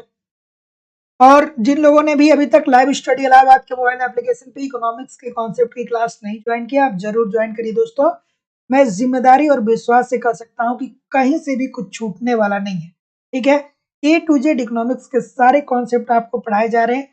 पूरा कॉन्सेप्ट वहां पे एक बार पढ़िए, दो बार पढ़िए, रिवीजन करते रहिए। ये सारी चीजें जो आप यहाँ पे पढ़ रहे हैं ये सारी चीजें पढ़ाई जा रही हैं। वहां पे कॉन्सेप्ट क्लास नंबर 1 से लेकर जितनी भी क्लासेस हुई सारी क्लासेस को पढ़ते रहिए। वहां पे नोट्स दिया गया है, नोट्स को थोड़ा सा रिवाइज करते रहिए। कौन टेस्ट सीरीज को देते रहिए ताकि टेस्ट आपको वहां पे मिल रहा है तो टेस्ट देंगे, अपना इवोल्यूशन प्रीवियस ईयर का क्वेश्चन पेपर आपको दिया ही गया है, उसको भी आप देखते रहिए और करंट आपका कवर करा दिया जाएगा। सब कुछ कवर होगा, हो रहा है, बस आप ईमानदारी से वहां करिए। यूट्यूब पे प्रैक्टिस करते रहिए। एडमिशन ओपन है, एडमिशन फीस 2,000 रुपये है। 2,000 रुपये आपको इस नंबर पे पेमेंट करना होगा, गूगल पे, फोन पे, पेटीएम के माध्यम से, और इसका स्क्रीनशॉट आपको इसी व्हाट्सएप नंबर पे सेंड करना होगा। कोई भी इंक्वायरी होगी तो इस नंबर पे कॉल या व्हाट्सएप मैसेज कर सकते हैं। यूपी टीजीटी पीजीटी का अलग बैच है, झारखंड टीजीटी का अलग बैच है। तो जितने लोग भी बी की बात कर रहे हैं सभी लोग का उत्तर यहाँ पे एब्सोल्युटली ठीक है भैया कि निम्नलिखित में से कौन आर्थिक विकास के सिद्धांत का हिस्सा नहीं है। तो इन्होंने सरकारी हस्तक्षेप की बात नहीं की है दोस्तों। तो option number B according to the question right answer हो जाएगा। ठीक है, तो ये लोग क्या कहते हैं? ये लोग यही तो कहते हैं कि अर्थव्यवस्था स्वतंत्र होनी चाहिए, आयात निर्यात पे कोई क्या होना चाहिए, आयात निर्यात पर कोई प्रशुल्क या कोटा नहीं लगाना चाहिए। अगला प्रश्न, इस प्रश्न का उत्तर करिए।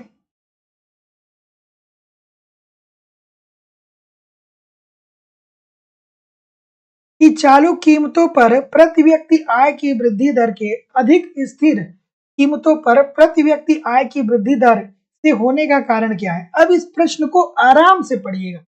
अगर जो आराम से नहीं पढ़ेंगे तो इस प्रश्न को गलती कर देंगे, है ना? अगर जो इस प्रश्न को आराम से नहीं पढ़ेंगे और इस प्रश्न की टेक्निकलिटी को नहीं समझेंगे तो आप बहुत आराम से इस प्रश्न का उत्तर गलत कर देंगे। जितने लोग भी लाइक शेयर नहीं किए हैं, निवेदन है सभी लोगों से कि लाइक शेयर किया करिए। 2 घंटे आपकी क्लास में रोज लाइव ले रहा हूँ। आप एक लाइक नहीं कर सकते हैं, एक शेयर नहीं कर सकते हैं। जितने लोग लाइव देखते हैं ना, उतना भी लाइक नहीं होता है। तो मानवता से क्या होता है कि विश्वास उठने लगता है। 2 घंटे मैं लगातार बोल रहा हूँ, लगातार आपकी क्लास ले रहा हूँ। आप एक लाइक नहीं कर पा रहे, एक शेयर नहीं कर पा रहे। क्यों नहीं करते हैं भैया? सभी लोगों से निवेदन है कि लाइक शेयर जरूर कर दिया करिए। क्या उत्तर होगा? सी बोल रहे हैं। एब्सोल्युटली 100% ठीक है, मजा आ गया। अगर जो आप सी बोल रहे हैं तो बहुत अच्छी बात है। बस आपको यहाँ पे यही देखना था कि आय की वृद्धि दर के अधिक स्थिर कीमतों पर प्रति व्यक्ति आय की वृद्धि दर से अधिक होने का कारण यही है भैया कि मुद्रास्फीति होगी। अर्थात जब महंगाई होगी तो आप क्या करेंगे? आपकी मांग बढ़ेगी, और जब आपकी मांग बढ़ती है तभी तो ये सारी बातें आती हैं कि चालू कीमतों पर प्रति व्यक्ति आय की वृद्धि दर के अधिक स्थिर कीमतों पर प्रति व्यक्ति आय की वृद्धि दर से अधिक होने का यही तो कारण होगा कि मुद्रास्फीति आ रही है, अर्थात महंगाई आ रही है। अभी क्या कर रहे हैं? आप अपने आय का एक बड़ा भाग क्या कर रहे हैं? व्यय कर रहे हैं, मांग कर रहे हैं उससे। अगला प्रश्न कि एक देश का व्यापार शेष निम्नलिखित में से किसके आयात और निर्यातों के मूल्य पे आधारित होता है? क्या उत्तर होगा भाई? पता है जितनी आसानी से आप लोग ये क्लासेस देखते हैं ना, मतलब मैं रोज आता हूँ, क्लास लेता हूँ, फिर भी मैं देखता हूँ कुछ लोग लाइक शेयर नहीं करते। इतनी आसानी से आपको क्लास कहीं मिलेगा नहीं, ठीक है? और एक बात ये भी समझ लीजिए कि ये मेरी जिद है कि मैं रेगुलर आता हूँ और आप लोग को पढ़ाता हूँ। मुझे बहुत जगहों से ऑफर आता है, बहुत सारे लोग मुझे कॉल करते हैं कि सर आइए हमारे यहाँ पढ़ाइए, है ना? और वहाँ पे अगर जो मैं पढ़ाने लगूँ तो जहाँ इस प्लेटफॉर्म पे हमें हजारों लोग देखते हैं, तो उस प्लेटफॉर्म पे हमें लाखों लोग देखेंगे, बहुत पॉपुलैरिटी मिलेगी, ठीक है?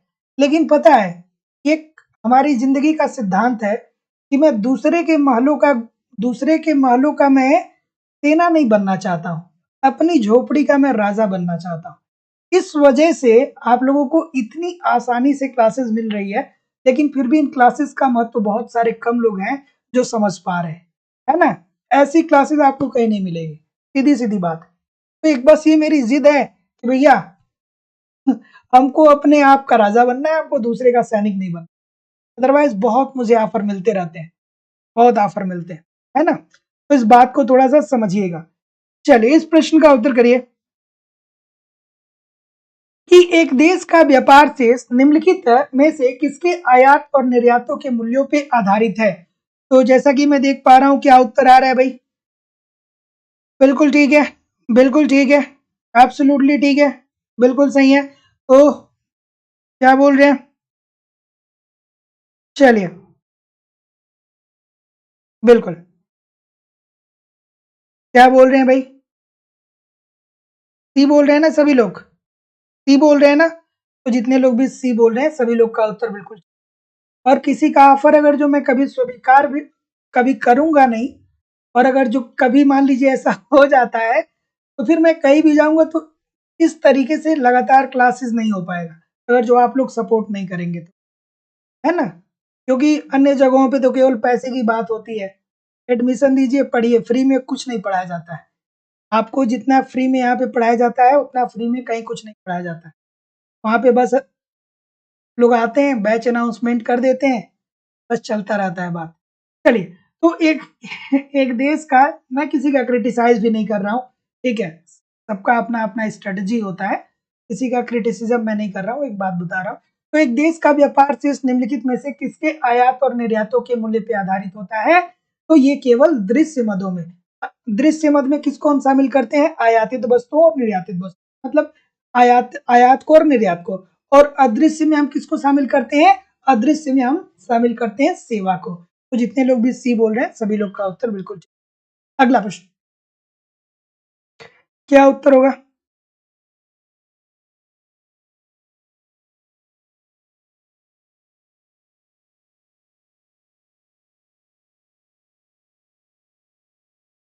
चलिए, क्या उत्तर होगा भाई? इस प्रश्न का उत्तर करिए। बिल्कुल, कि एक दी हुई समय अवधि में किसी का भुगतान संतुलन एक लेखा जोखा है। किसका है भाई? क्या उत्तर होगा? ऑप्शन नंबर, ठीक है, चलिए, सी बोल रहे हैं, बी बोल रहे हैं, और कोई भाई? सी बोल रहे हैं, बी बोल रहे हैं? इजी सी बात है, सी और बी में थोड़ा सा लोचा है ना?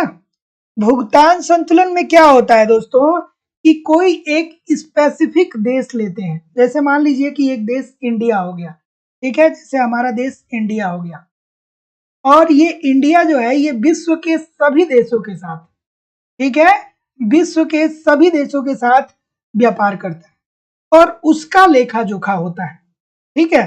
तो ऐसी स्थिति में ये संसार के अन्य सभी आर्थिक लेन देनों का हो जाएगा ना।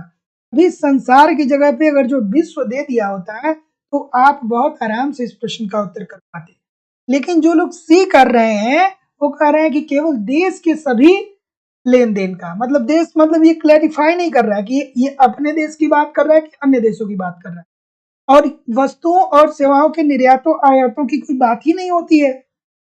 तो डी उत्तर होगा ना, सभी देशों से आर्थिक लेन देन। इंडिया हो गया अपना एक देश हो गया, ये देश मान लीजिए चाइना से है, ठीक है, मान लीजिए भूटान से है, मान लीजिए पाकिस्तान से लेन देन कर रहा है, अमेरिका से कर रहा है, न्यूजीलैंड से कर रहा है, ठीक है, न्यूजीलैंड से कर रहा है, और अफ्रीका से कर रहा है। तो सभी देशों का ये लेखा जोखा होता है। तो जितने लोग भी जी बोलेंगे सभी लोग का उत्तर एब्सोल्युटली ठीक होगा। बच्चों वाला प्रश्न था, बहुत सारे लोग गलत कर, बहुत सारे प्रश्न पता है आज क्यों गलत हो रहे हैं, क्योंकि कंसंट्रेशन की कमी है, कंसंट्रेट होके प्रश्न को नहीं पढ़ रहे हैं। ऑप्शन चेंज है रोज के मुकाबले, लेकिन कंसंट्रेट से नहीं पढ़ रहे हैं, कंसंट्रेट होके क्लास को नहीं पढ़ रहे हैं। चलिए, क्या उत्तर होगा कि अंतरराष्ट्रीय मुद्रा कोष की स्थापना हुई थी? बता दीजिए भैया, अंतरराष्ट्रीय मुद्रा कोष की स्थापना हुई थी। तो जैसा कि मैं देख पा रहा हूं, बिल्कुल ठीक है, इजी सी बात है। कब हुई थी? आईएमएफ अंतरराष्ट्रीय मुद्रा कोष की स्थापना कब हुई? 1945 में हुई। कार्य करना कब शुरू किया? 1947 से कार्य करना शुरू किया। उस टाइम अंतरराष्ट्रीय मुद्रा कोष की मुद्रा क्या थी? डॉलर थी। 1970 के बाद आया एसडीआर, विशेष आहरण अनुपात। सब कुछ दिमाग में चलना चाहिए, नहीं चल रहा है तो अच्छी बात नहीं है। तो जितने लोग भी सी बोल रहे हैं सभी लोग का उत्तर बिल्कुल ठीक है, ब्रेटन वुड्स कॉन्फ्रेंस के परिणाम स्वरूप, ठीक है। तो अंतरराष्ट्रीय मुद्रा कोष की जो स्थापना हुई थी वो ब्रेटन वुड्स कॉन्फ्रेंस के परिणाम स्वरूप हुआ था। Option number C according to the question this is the right answer हो जाएगा। अगला प्रश्न, राष्ट्रों के धन के अध्ययन की अपेक्षा राष्ट्र की दरिद्रता के अध्ययन की अधिक आवश्यकता है। ये बात किसने कहा था भाई? बढ़िया सा प्रश्न है, मजेदार सा प्रश्न है कि नहीं है? जितने लोग भी अभी तक चैनल को सब्सक्राइब नहीं किए हैं आप चैनल को सब्सक्राइब कर लीजिए। प्रत्येक दिन शाम को 7 बजे से आपकी क्लास होती है ना? तो 7 से 9 ज्वाइन करिए, 2 घंटे मेरे साथ रखिए। थोड़ा सा 9 बजे से पहले ही छोड़ देता हूँ, बट 2 घंटे आप लेकर के चलिए, मजे लीजिए इकोनॉमिक्स का हमारे साथ 2 घंटे का। क्या उत्तर होगा भाई? ऑप्शन नंबर, ये सभी लोग कर रहे हैं, बहुत अच्छी बात है भाई, बहुत अच्छी बात है ना, कि राष्ट्रों के धन के अध्ययन की अपेक्षा राष्ट्रों की दरिद्रता के अध्ययन की अधिक आवश्यकता है। कि एक राष्ट्र के पास धन कितना है ये जानना बहुत जरूरी नहीं है।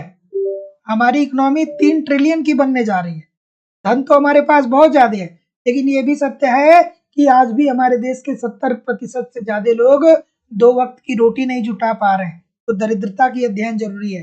नहीं तो ऐसे तो हमारे पास बहुत पैसा है।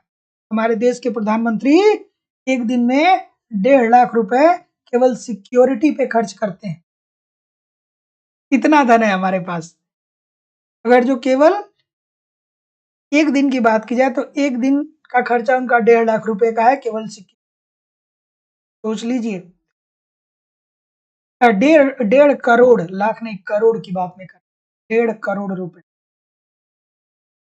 तो हैरड प्रारूप में जनसंख्या वृद्धि से निम्न में से कौन सी समृद्धि दर प्रभावित होती है?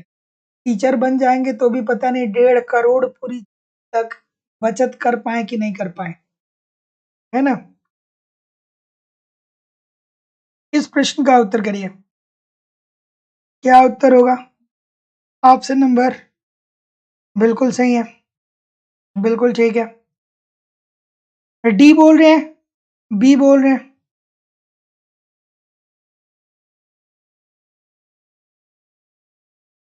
बिल्कुल ठीक है। चलिए अंतिमा यादव जी, आपकी बातों को मैं समझ सकता हूँ। ठीक है, जैसे भी क्लास देख रहे हैं, क्लास देखना चाहिए। तो हैरड प्रारूप में जनसंख्या वृद्धि से निम्न में से कौन सी समृद्धि दर प्रभावित होती है? तो ये होती है प्राकृतिक दर। Option number B, according to the question this is the right answer हो जाएगा। तो जितने लोग भी बी बोल रहे हैं ठीक बोल रहे हैं। तो हैरड प्रारूप में जनसंख्या वृद्धि से निम्नलिखित में से कौन सी समृद्धि दर प्रभावित होती है? तो वो होता है भैया प्राकृतिक दर। Option number B, according to the question this is the right answer. अगला प्रश्न आपके सामने ये रहा।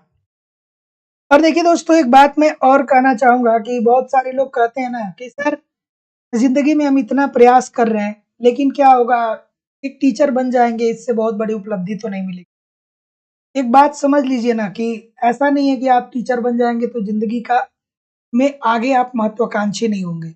बहुत सारे लोग हैं, जब अभी आपको एक सीढ़ी पे चढ़ना है, इस वजह से आपको लग रहा है कि जिंदगी ही ऐसी है कि केवल टीचर बनना है, किसी भी हालत में बनना। इस सीढ़ी पे जब आप चढ़ जाएंगे ना तो आपका माइंड ओपन हो जाएगा। फिर आपके पास बहुत सारी संभावना लगने लगेंगी और आप बहुत सारी चीजों को कर सकते। ठीक है, हमारे देश के एक महान नेता हुए मुलायम सिंह यादव जी, है ना? वो क्या थे? एक शिक्षक ही थे। तो ऐसा नहीं है कि अगर जो आप शिक्षक बन गए तो जिंदगी वहीं खत्म हो जाएगी और फिर शिक्षक बनने के बाद आप जिंदगी में कुछ कर नहीं पाए। शिक्षक बनना आपके लिए एक सीढ़ी है, इससे आगे बहुत सारी सीढ़ियां हैं आपके पास। जिंदगी में बहुत कुछ की जा सकती है, बशर्ते आप प्रयत्नशील रहें तब। अगला प्रश्न, क्या उत्तर होगा भाई? बिल्कुल ठीक।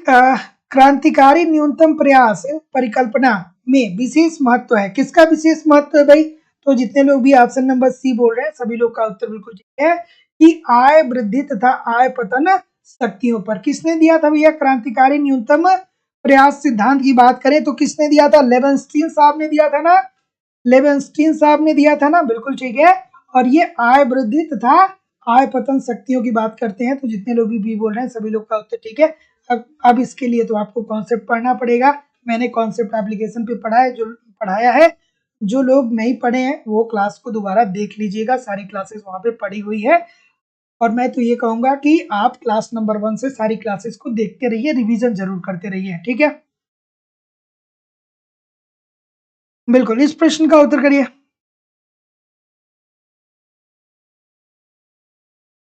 कि निम्नलिखित कारकों पर विचार करिए और इनमें से पूर्ति पक्ष पर प्रबल प्रयास का तर्क आधारित है। प्रबल प्रयास सिद्धांत किसने दिया? बड़े धक्के का सिद्धांत किसने दिया था? याद आ रहा है? बिल्कुल ठीक है, बड़े धक्के का सिद्धांत किसने दिया था? रोजिस्टीन रोडान ने दिया था। क्या कहा था? रोडान साहब ने क्या कहा था? रोजिस्टीन रोडान ने क्या कहा था भाई? ये कहा था ना कि अर्थव्यवस्था अगर जो मंदी में फंसी है तो अर्थव्यवस्था में बड़ी मात्रा में विनियोग करना चाहिए। जब आप अर्थव्यवस्था में बड़ी मात्रा में विनियोग करेंगे तो लोगों की निवेश क्षमता में वृद्धि आएगी, और लोगों की निवेश क्षमता में वृद्धि आएगी तो उत्पादन होगा और मांग व पूर्ति क्या होगा? क्रियाशील होने लगेगा। तो जितने लोग भी ए बोल रहे हैं क्या ठीक बोल रहे हैं? और कोई भाई बात? और कोई? ये जितने लोग भी बोल रहे हैं सबका गलत हो जाएगा। बाजार के छोटे आकार की ये बात नहीं करते हैं भैया, ठीक है? बाजार के बड़े आकार की बात करते हैं। बड़े धक्के के सिद्धांत के अंतर्गत कहते हैं सभी क्षेत्रों में आप क्या करिए कि निवेश करिए। वाह्यताओं की बात करते हैं, बिल्कुल ठीक है, वाह्यताओं की बात करते हैं। अब वाह्यताएं क्या होती हैं, मैंने कई बार बताया। जनसंख्या की अधिक समृद्धि दर नहीं, अभी जनसंख्या की ये बात करते ही नहीं है। पूंजीगत वस्तुओं की अविभाज्यता, बिल्कुल ठीक है, तीन प्रकार की अविभाज्यताओं की बात भी तो करते हैं ना ये। तो जितने लोग भी क्या बोलेंगे, सी बोलेंगे। ये 2 4 सही है, सभी लोग का उत्तर यहाँ पे बिल्कुल ठीक है। Option number C according to the question बिल्कुल ठीक है। ठीक है, देखिए एक सेकेंड देख लीजिए, गलती हो रही है यहाँ पे। गलती इसलिए हो रही है कि ये पूर्ति पक्ष और मांग पक्ष दोनों की बात करते हैं, ठीक है, और ये केवल पूर्ति पक्ष की बात कर रहा है कि पूर्ति पक्ष इनका किस पे आधारित है। पूर्ति पक्ष का, एक सेकेंड रुक जाइए। बाजार का छोटा आकार, हाँ ठीक है, तब सही है। ये तो बाजार का छोटा आकार और वाह्यता, ये तो मांग पक्ष के अंतर्गत बात करते हैं, बिल्कुल सही है। तो देखिए जो लोग गलत कर रहे हैं ना, वो लोग इसलिए गलत कर रहे हैं क्योंकि वो मांग वो पूर्ति पक्ष दोनों को नहीं देख रहे हैं। अगर जो मांग पक्ष और पूर्ति पक्ष दोनों को देखते तब वो गलत नहीं करते। मांग पक्ष के अंतर्गत बाजार का छोटे आकार की बात करते हैं और वाह्यताओं की बात करते हैं, और पूर्ति पक्ष जो कि यहाँ पे मेंशन किया कि इसमें से कौन पूर्ति पक्ष के संबंधित है, तो जनसंख्या में अधिक समृद्धि सॉरी वाह्यताएं और पूंजीगत वस्तुओं की विविधता। तो पहला और तीसरा ये मांग पक्ष से संबंधित है। सॉरी मैंने दूसरा शायद बोल दिया था, उस शब्द को मैं वापस लेता हूँ, ठीक है। पहला और तीसरा ये मांग पक्ष की बात है दोस्तों, ठीक है। मतलब जनसंख्या की अधिक समृद्धि और बाजार का छोटा आकार ये मांग पक्ष से संबंधित है, और वाह्यताएं और पूंजीगत वस्तुओं की विविधताएं ये दोस्तों पूर्ति पक्ष से संबंधित है। तो जितने लोग भी सी बोल रहे हैं बिल्कुल ठीक बोल रहे हैं। अगला प्रश्न, चलिए क्या उत्तर होगा कि पुस्तक problem of capital formation in under developed countries के लेखक कौन है? क्या उत्तर होगा भाई? बिल्कुल ठीक है, क्या उत्तर आ रहा है? कुछ लोग देखेंगे कहेंगे सर गुरनार मिडल तो है, सी की तरफ जाएं क्या? बहुत सारे लोग सी की तरफ जाएंगे, मुझे पता है, थोड़ा सा इतना तो आइडिया मुझे मिल ही गया है कि सी की तरफ लोग जाएंगे, जा भी रहे। अब शायद मैं बोल दिया तो लोग नहीं जाएंगे। भैया problem of capital formation in under developed countries के जो लेखक है ये रैगनर नर्स साहब है। एक देश गरीब है क्योंकि वो गरीब है ना। तो जितने लोग भी डी बोल रहे हैं सभी लोग का उत्तर एब्सोल्युटली यहाँ पे सही होने वाला है। अगला प्रश्न आपके सामने ये रहा, समृद्धि अर्थशास्त्र में वाह्य मितव्ययताओं का विचार सबसे पहले प्रयोग किया था। वाह्य मितव्ययताएं क्या होती हैं, आंतरिक मितव्ययताएं क्या होती हैं, आप सबको पता होना चाहिए, ठीक है। एक बार नहीं बार बार बताया हूं, बिल्कुल ठीक है,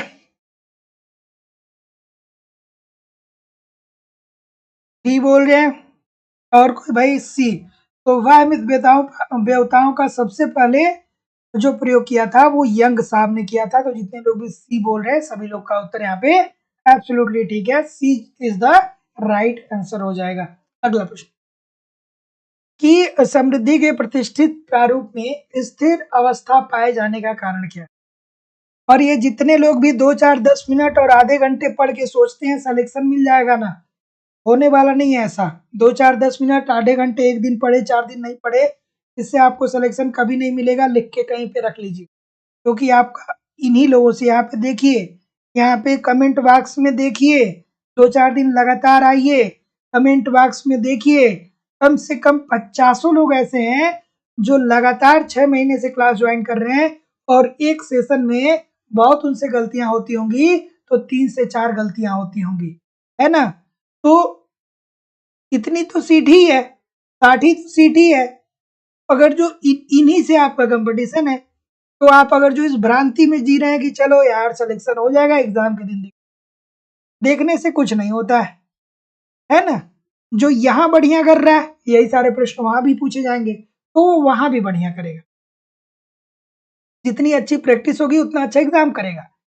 तो आप ये भ्रांति में हैं कि चलो परीक्षा दिया जाएगा, हो जाएगा, कभी नहीं होगा। कहीं लिख के रख लीजिए, कभी नहीं होगा। अगर जो आप 2-4 मिनट, 10 मिनट, आधे घंटे, 1 घंटे, 1 दिन के बाद फिर 3 दिन गैप, फिर उसके बाद 6 दिन का गैप कर रहे हैं, कभी होने वाला नहीं है। अपने आप को धोखा ना दीजिए, छोड़ दीजिए, कह दीजिए नहीं हो पाएगा। करना है तो आराम से करिए, नहीं तो नहीं हो पाएगा, ठीक है? चलिए, अगर जो कम्पीट करना है तो मेहनत से पढ़ना पड़ेगा, नहीं करना है तो फिर नहीं हो पाएगा। क्या उत्तर होगा? सी होगा ना, बिल्कुल सही। कि समृद्धि के प्रतिष्ठित प्रारूप में स्थिर अवस्था पाए जाने का कारण क्या है? उत्पादन में स्थिर प्रतिफल की बात। और ये सारी बात मुझे पता है क्यों कहनी पड़ती है। इसलिए कहनी पड़ती है कि लोग मुझे फोन करते हैं और कहते हैं सर इस बार सिलेक्शन पक्का लेना है।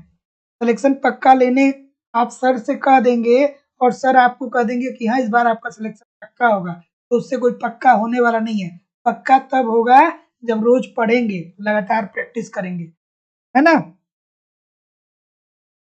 लगातार। अरे नहीं नहीं, रश्मि तिवारी जी कह रही हैं सर मुझे बोल। आप तो क्लास में आती हैं, फिर मैं आपको क्यों बोलूंगा?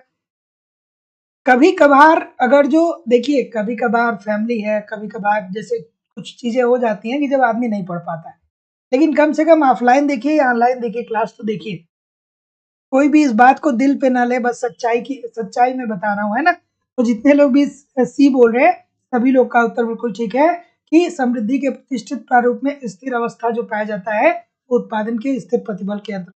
अगला प्रश्न, समृद्धि की प्रक्रिया मूलतः अस्थिर होती है, यह विचार संबंधित है। चलिए, मैं किसी को इंडिविजुअल थोड़ी बोल रहा हूँ, ये सबके लिए बोल रहा हूँ। चलिए, चलिए इस प्रश्न का उत्तर करिए कि समृद्धि की प्रक्रिया मूलतः अस्थिर होती है, ये विचार संबंधित है। क्या उत्तर होगा? डी बोल रहे हैं, हेराडोमर मॉडल से। चलिए, और कोई? तो जितने लोग भी डी बोल रहे हैं एब्सोल्युटली ठीक है कि समृद्धि की प्रक्रिया क्या होती है? मूल रूप से अस्थिर होती है। एब्सोल्युटली ठीक है, ये हेराडोमर मॉडल की मान्यता भी है। अगर जो मान्यता को आपने पढ़ा होगा तो वहां पे आपने जरूर पढ़ा होगा। डी एब्सोल्युटली ठीक। अगला, कि प्रतिपादित विकास की परिभाषा दी जा सकती है। तो मेरे कहने का बस मतलब इतना है, डिमोटिवेट न होइए, पढ़ते रहिए, लगातार पढ़ते रहिए, जब भी समय मिले तो पढ़ते। चलिए, इस प्रश्न का उत्तर करिए कि प्रतिपादित विकास की परिभाषा दी जा सकती है। क्या उत्तर होगा भाई? ऑप्शन नंबर, प्रतिपादित नहीं होना चाहिए, प्रतिपालित होना चाहिए। प्रतिपालित शब्द यहाँ ठीक जगह पे ल होना चाहिए, है ना? ये प्रतिपादित नहीं होना चाहिए दोस्तों, यहाँ पे इसको शब्द यूज करना चाहिए था प्रतिपालित। हाँ ठीक है, प्रतिपालित शब्द इसको यूज करना चाहिए था, है ना? तो जितने लोग भी क्या बोल रहे हैं, ए बोल रहे हैं, एब्सोल्युटली ठीक है कि जो वर्तमान पीढ़ी की आवश्यकताओं को पूरा करता है, परंतु भविष्य पीढ़ी की क्षमता की अनदेखा नहीं करता है। ठीक है, कि मतलब हम अपनी आवश्यकताओं को पूरा करेंगे, लेकिन इतना ज्यादा हम टेक्नोलॉजी का प्रयोग नहीं करेंगे जिससे क्या हो जाए कि वायु प्रदूषण हो जाए, जल प्रदूषण हो जाए, ये सारी चीजें हो जाएंगी। तो भविष्य में हमारी जो पीढ़ी आएगी उसको हानि उठाना पड़ेगा। अगला प्रश्न, कि निम्न कारकों पर आपको विचार करना है और विचार करके बताइए कि उपरोक्त से मानव संसाधन विकास में कौन कौन सम्मिलित है। सभी लोग लाइक शेयर एक बार जरूर कर दीजिए। निवेदन है सभी लोगों से कि एक बार लाइक और शेयर जरूर किया करिए।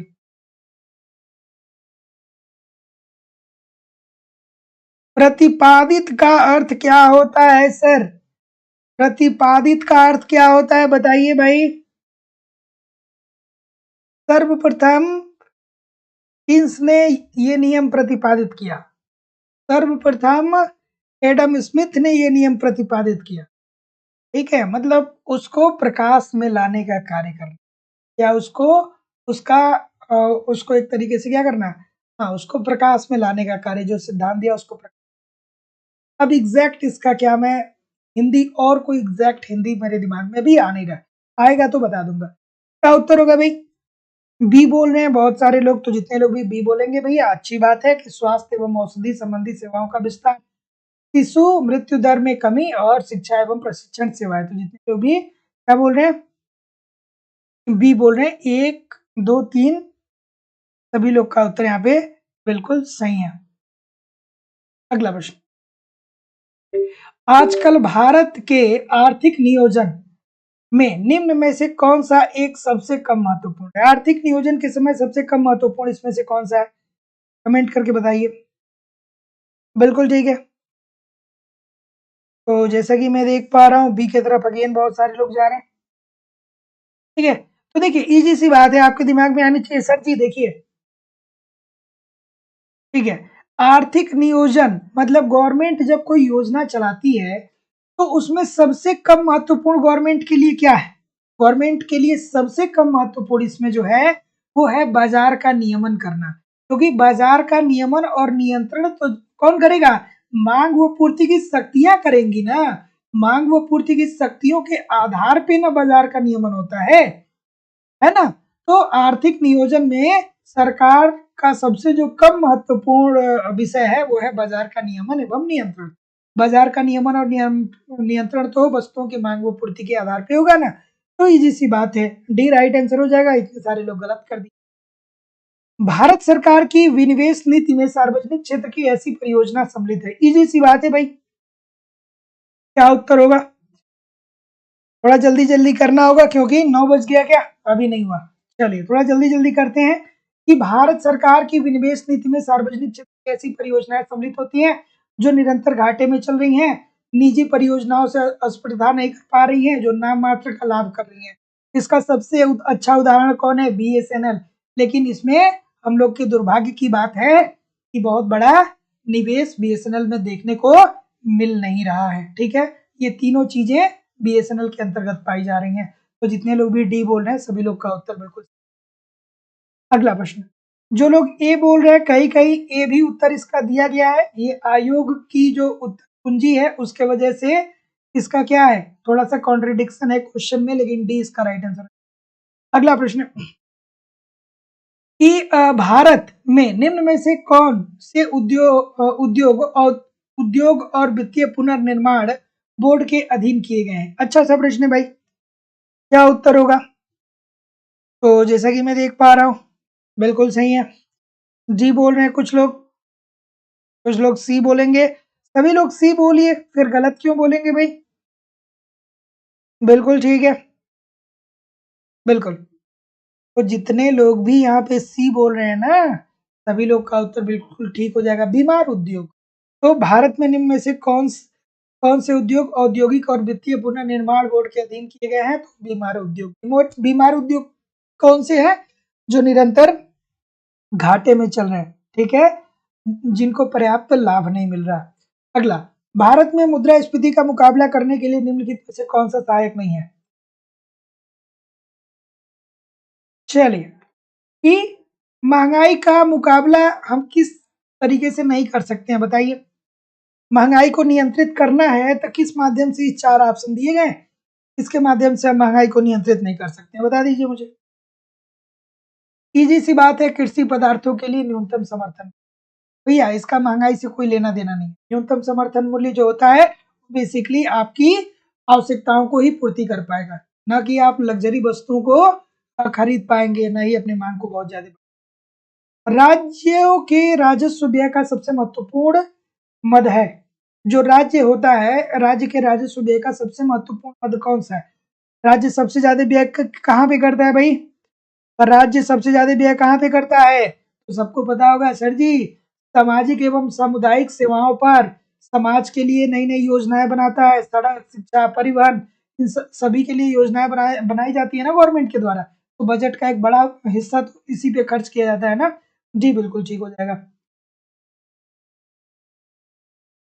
और ब्याज भुगतान जब केंद्र सरकार की बात होगी तब करिएगा, ठीक है। बहुत सारे लोग ई की तरफ चले जाएंगे, सर ब्याज भुगतान वो केंद्र सरकार की जब बात होगी तब, ये राज्य सरकार की बात हो रही थी। भारत में केंद्रीय सरकार के के वित्त के घाटे में कुछ अवधारणाएं निम्नलिखित है। घाटे की अवधारणाओं को आकार के अवरोही क्रम में सजाते हुए आपको बताना है। बिल्कुल ठीक है। तो देखिए दोस्तों, राजस्व घाटा लगभग कितना था 2000, अगर जो हम 21 की आंकड़े 20-21 की बात करें तो राजस्व घाटा लगभग कितना था दोस्तों, सॉरी राजकोषीय घाटा कितना था 3.5% था। उसके बाद राजस्व घाटा कितना था 2.7% था, 2.7%। और प्राथमिक घाटा कितना था, प्राथमिक घाटा लगभग 3%, 0.4%। तो क्या उत्तर हो जाएगा, सी होगा ना, 2, 3, 1, 4। तो 3, 1 सॉरी। अगला, अधिमान वक्र मूल बिंदु की ओर उत्तल होता है। अधिमान वक्र मूल बिंदु की ओर उन्नतोत्तर क्यों होता है, सबको पता होगा कि एक वस्तु की मात्रा बढ़ने के लिए एक वस्तु की मात्रा बढ़ाएंगे तो दूसरे वस्तु की मात्रा कम करनी पड़ेगी। अगला, कि आय प्रभाव मांग की मात्रा में उस परिवर्तन को कहा जाता है जो पूर्णतः आय में परिवर्तन के परिणाम स्वरूप उत्पन्न होता है, जबकि दोनों वस्तुओं की कीमतें स्थिर रहती हैं। उपरोक्त कथन किससे संबंधित है? बिल्कुल ठीक है। तो जितने लोग भी इसका उत्तर क्या बोलेंगे, हिक्स साहब की तरफ जाएंगे, सभी लोग का उत्तर बिल्कुल ठीक है। थोड़ा तेजी से मूव करेंगे भैया, क्योंकि 9 ऑलरेडी बज गए हैं, पॉलिटी वाले सर क्लास लेने वाले होंगे। तो आय प्रभाव मांग की मात्रा के उस परिवर्तन को कहा जाता है जो पूर्णतः आय में परिवर्तन के परिणाम स्वरूप उत्पन्न होता है, जबकि दोनों वस्तुओं की कीमतें स्थिर रहती हैं। ये हिक्स साहब ने कहा था। तो जितने लोग भी क्या बोल रहे हैं, बी बोल रहे हैं, सभी लोग का उत्तर यहाँ पे बिल्कुल ठीक है। कहीं भी जाइएगा नहीं, कमेंट करके बताइए कितने प्रतिशत प्रश्न सही हुए। और लाइव स्टडी इलाहाबाद के मोबाइल एप्लीकेशन पे इकोनॉमिक्स की आपकी दूसरी क्लास हो रही है। यहाँ पे A to Z इकोनॉमिक्स के सारे कॉन्सेप्ट आपको पढ़ाए जा रहे हैं। कॉन्सेप्ट अगर जो आप पढ़ते रहेंगे तो आपको कोई समस्या नहीं हो दोस्तों, ये मैं जिम्मेदारी और विश्वास के साथ कर सकता हूँ। साथ ही साथ आपको इकोनॉमिक्स के कंप्लीट नोट्स भी दिए जा रहे हैं। नोट्स पढ़िए, देखिए आपकी तैयारी कैसी नोट्स पढ़िए, रिवीजन करिए। टेस्ट सीरीज यहाँ पे दिया गया है, टेस्ट दीजिए, टेस्ट से अपना इवैल्यूएशन करिए आपकी तैयारी कैसे चल रही है। प्रीवियस ईयर के क्वेश्चन पेपर को पढ़ते रहिए, वहां पे दिया गया है, और आपका करंट भी कवर हो जाएगा। मतलब सब कुछ कवर कराना हमारी जिम्मेदारी है। वैलिडिटी आपको लाइफ टाइम, इट मीन एक बार एडमिशन लेते हैं तो आप हमारे साथ तब तक बने रहेंगे जब तक कि आपका सिलेक्शन हो नहीं जाता है। एलटी ग्रेड जीआईसी लेक्चरर जब भी वैकेंसी आएगी, आप नए ऑटोमेटिकली आपको नए बैच में ऐड कर दिया जाएगा। आपको उसके लिए अतिरिक्त 1 रुपया भी शुल्क देने की जरूरत नहीं पड़ेगी। एडमिशन ओपन है, यूपी टीजीटी पीजीटी का अलग बैच है, झारखंड टीजीटी का अलग बैच है। एडमिशन फीस केवल और केवल 2,000 रुपये है, और 2,000 रुपये आपको इस नंबर पे पेमेंट करने होंगे, 9415 863 873 पे, गूगल पे, फोन पे या पेटीएम के माध्यम से। साथ ही साथ झारखंड पीजीटी का भी एग्जाम डेट आ गया। आपके एग्जाम होने के पहले पहले सारे कोर्स कवर करा दिए जाएंगे। Video classes, note series, previous के क्वेश्चन पेपर, झारखंड स्पेशल, सब कुछ कवर होगा। कहीं से भी कुछ छूटने वाला नहीं है ना। तो एडमिशन की फीस केवल और केवल 2,000 रुपये है। 2,000 रुपये आपको इस नंबर पे पेमेंट करना होगा, गूगल पे, फोन पे या पेटीएम के माध्यम से, और इसका कार्ड आपको इसी व्हाट्सएप नंबर करना होगा। कोई भी इंक्वायरी होगी इस नंबर पे कॉल या व्हाट्सएप मैसेज कर सकते हैं। मिलते हैं कल शाम को नए उत्साह, नए एनर्जी के साथ। तब तक आप पढ़ते रहिए, आगे बढ़ते रहिए दोस्तों। नमस्कार, धन्यवाद। जाते जाते वीडियो को लाइक और शेयर करते हुए जरूर जाए।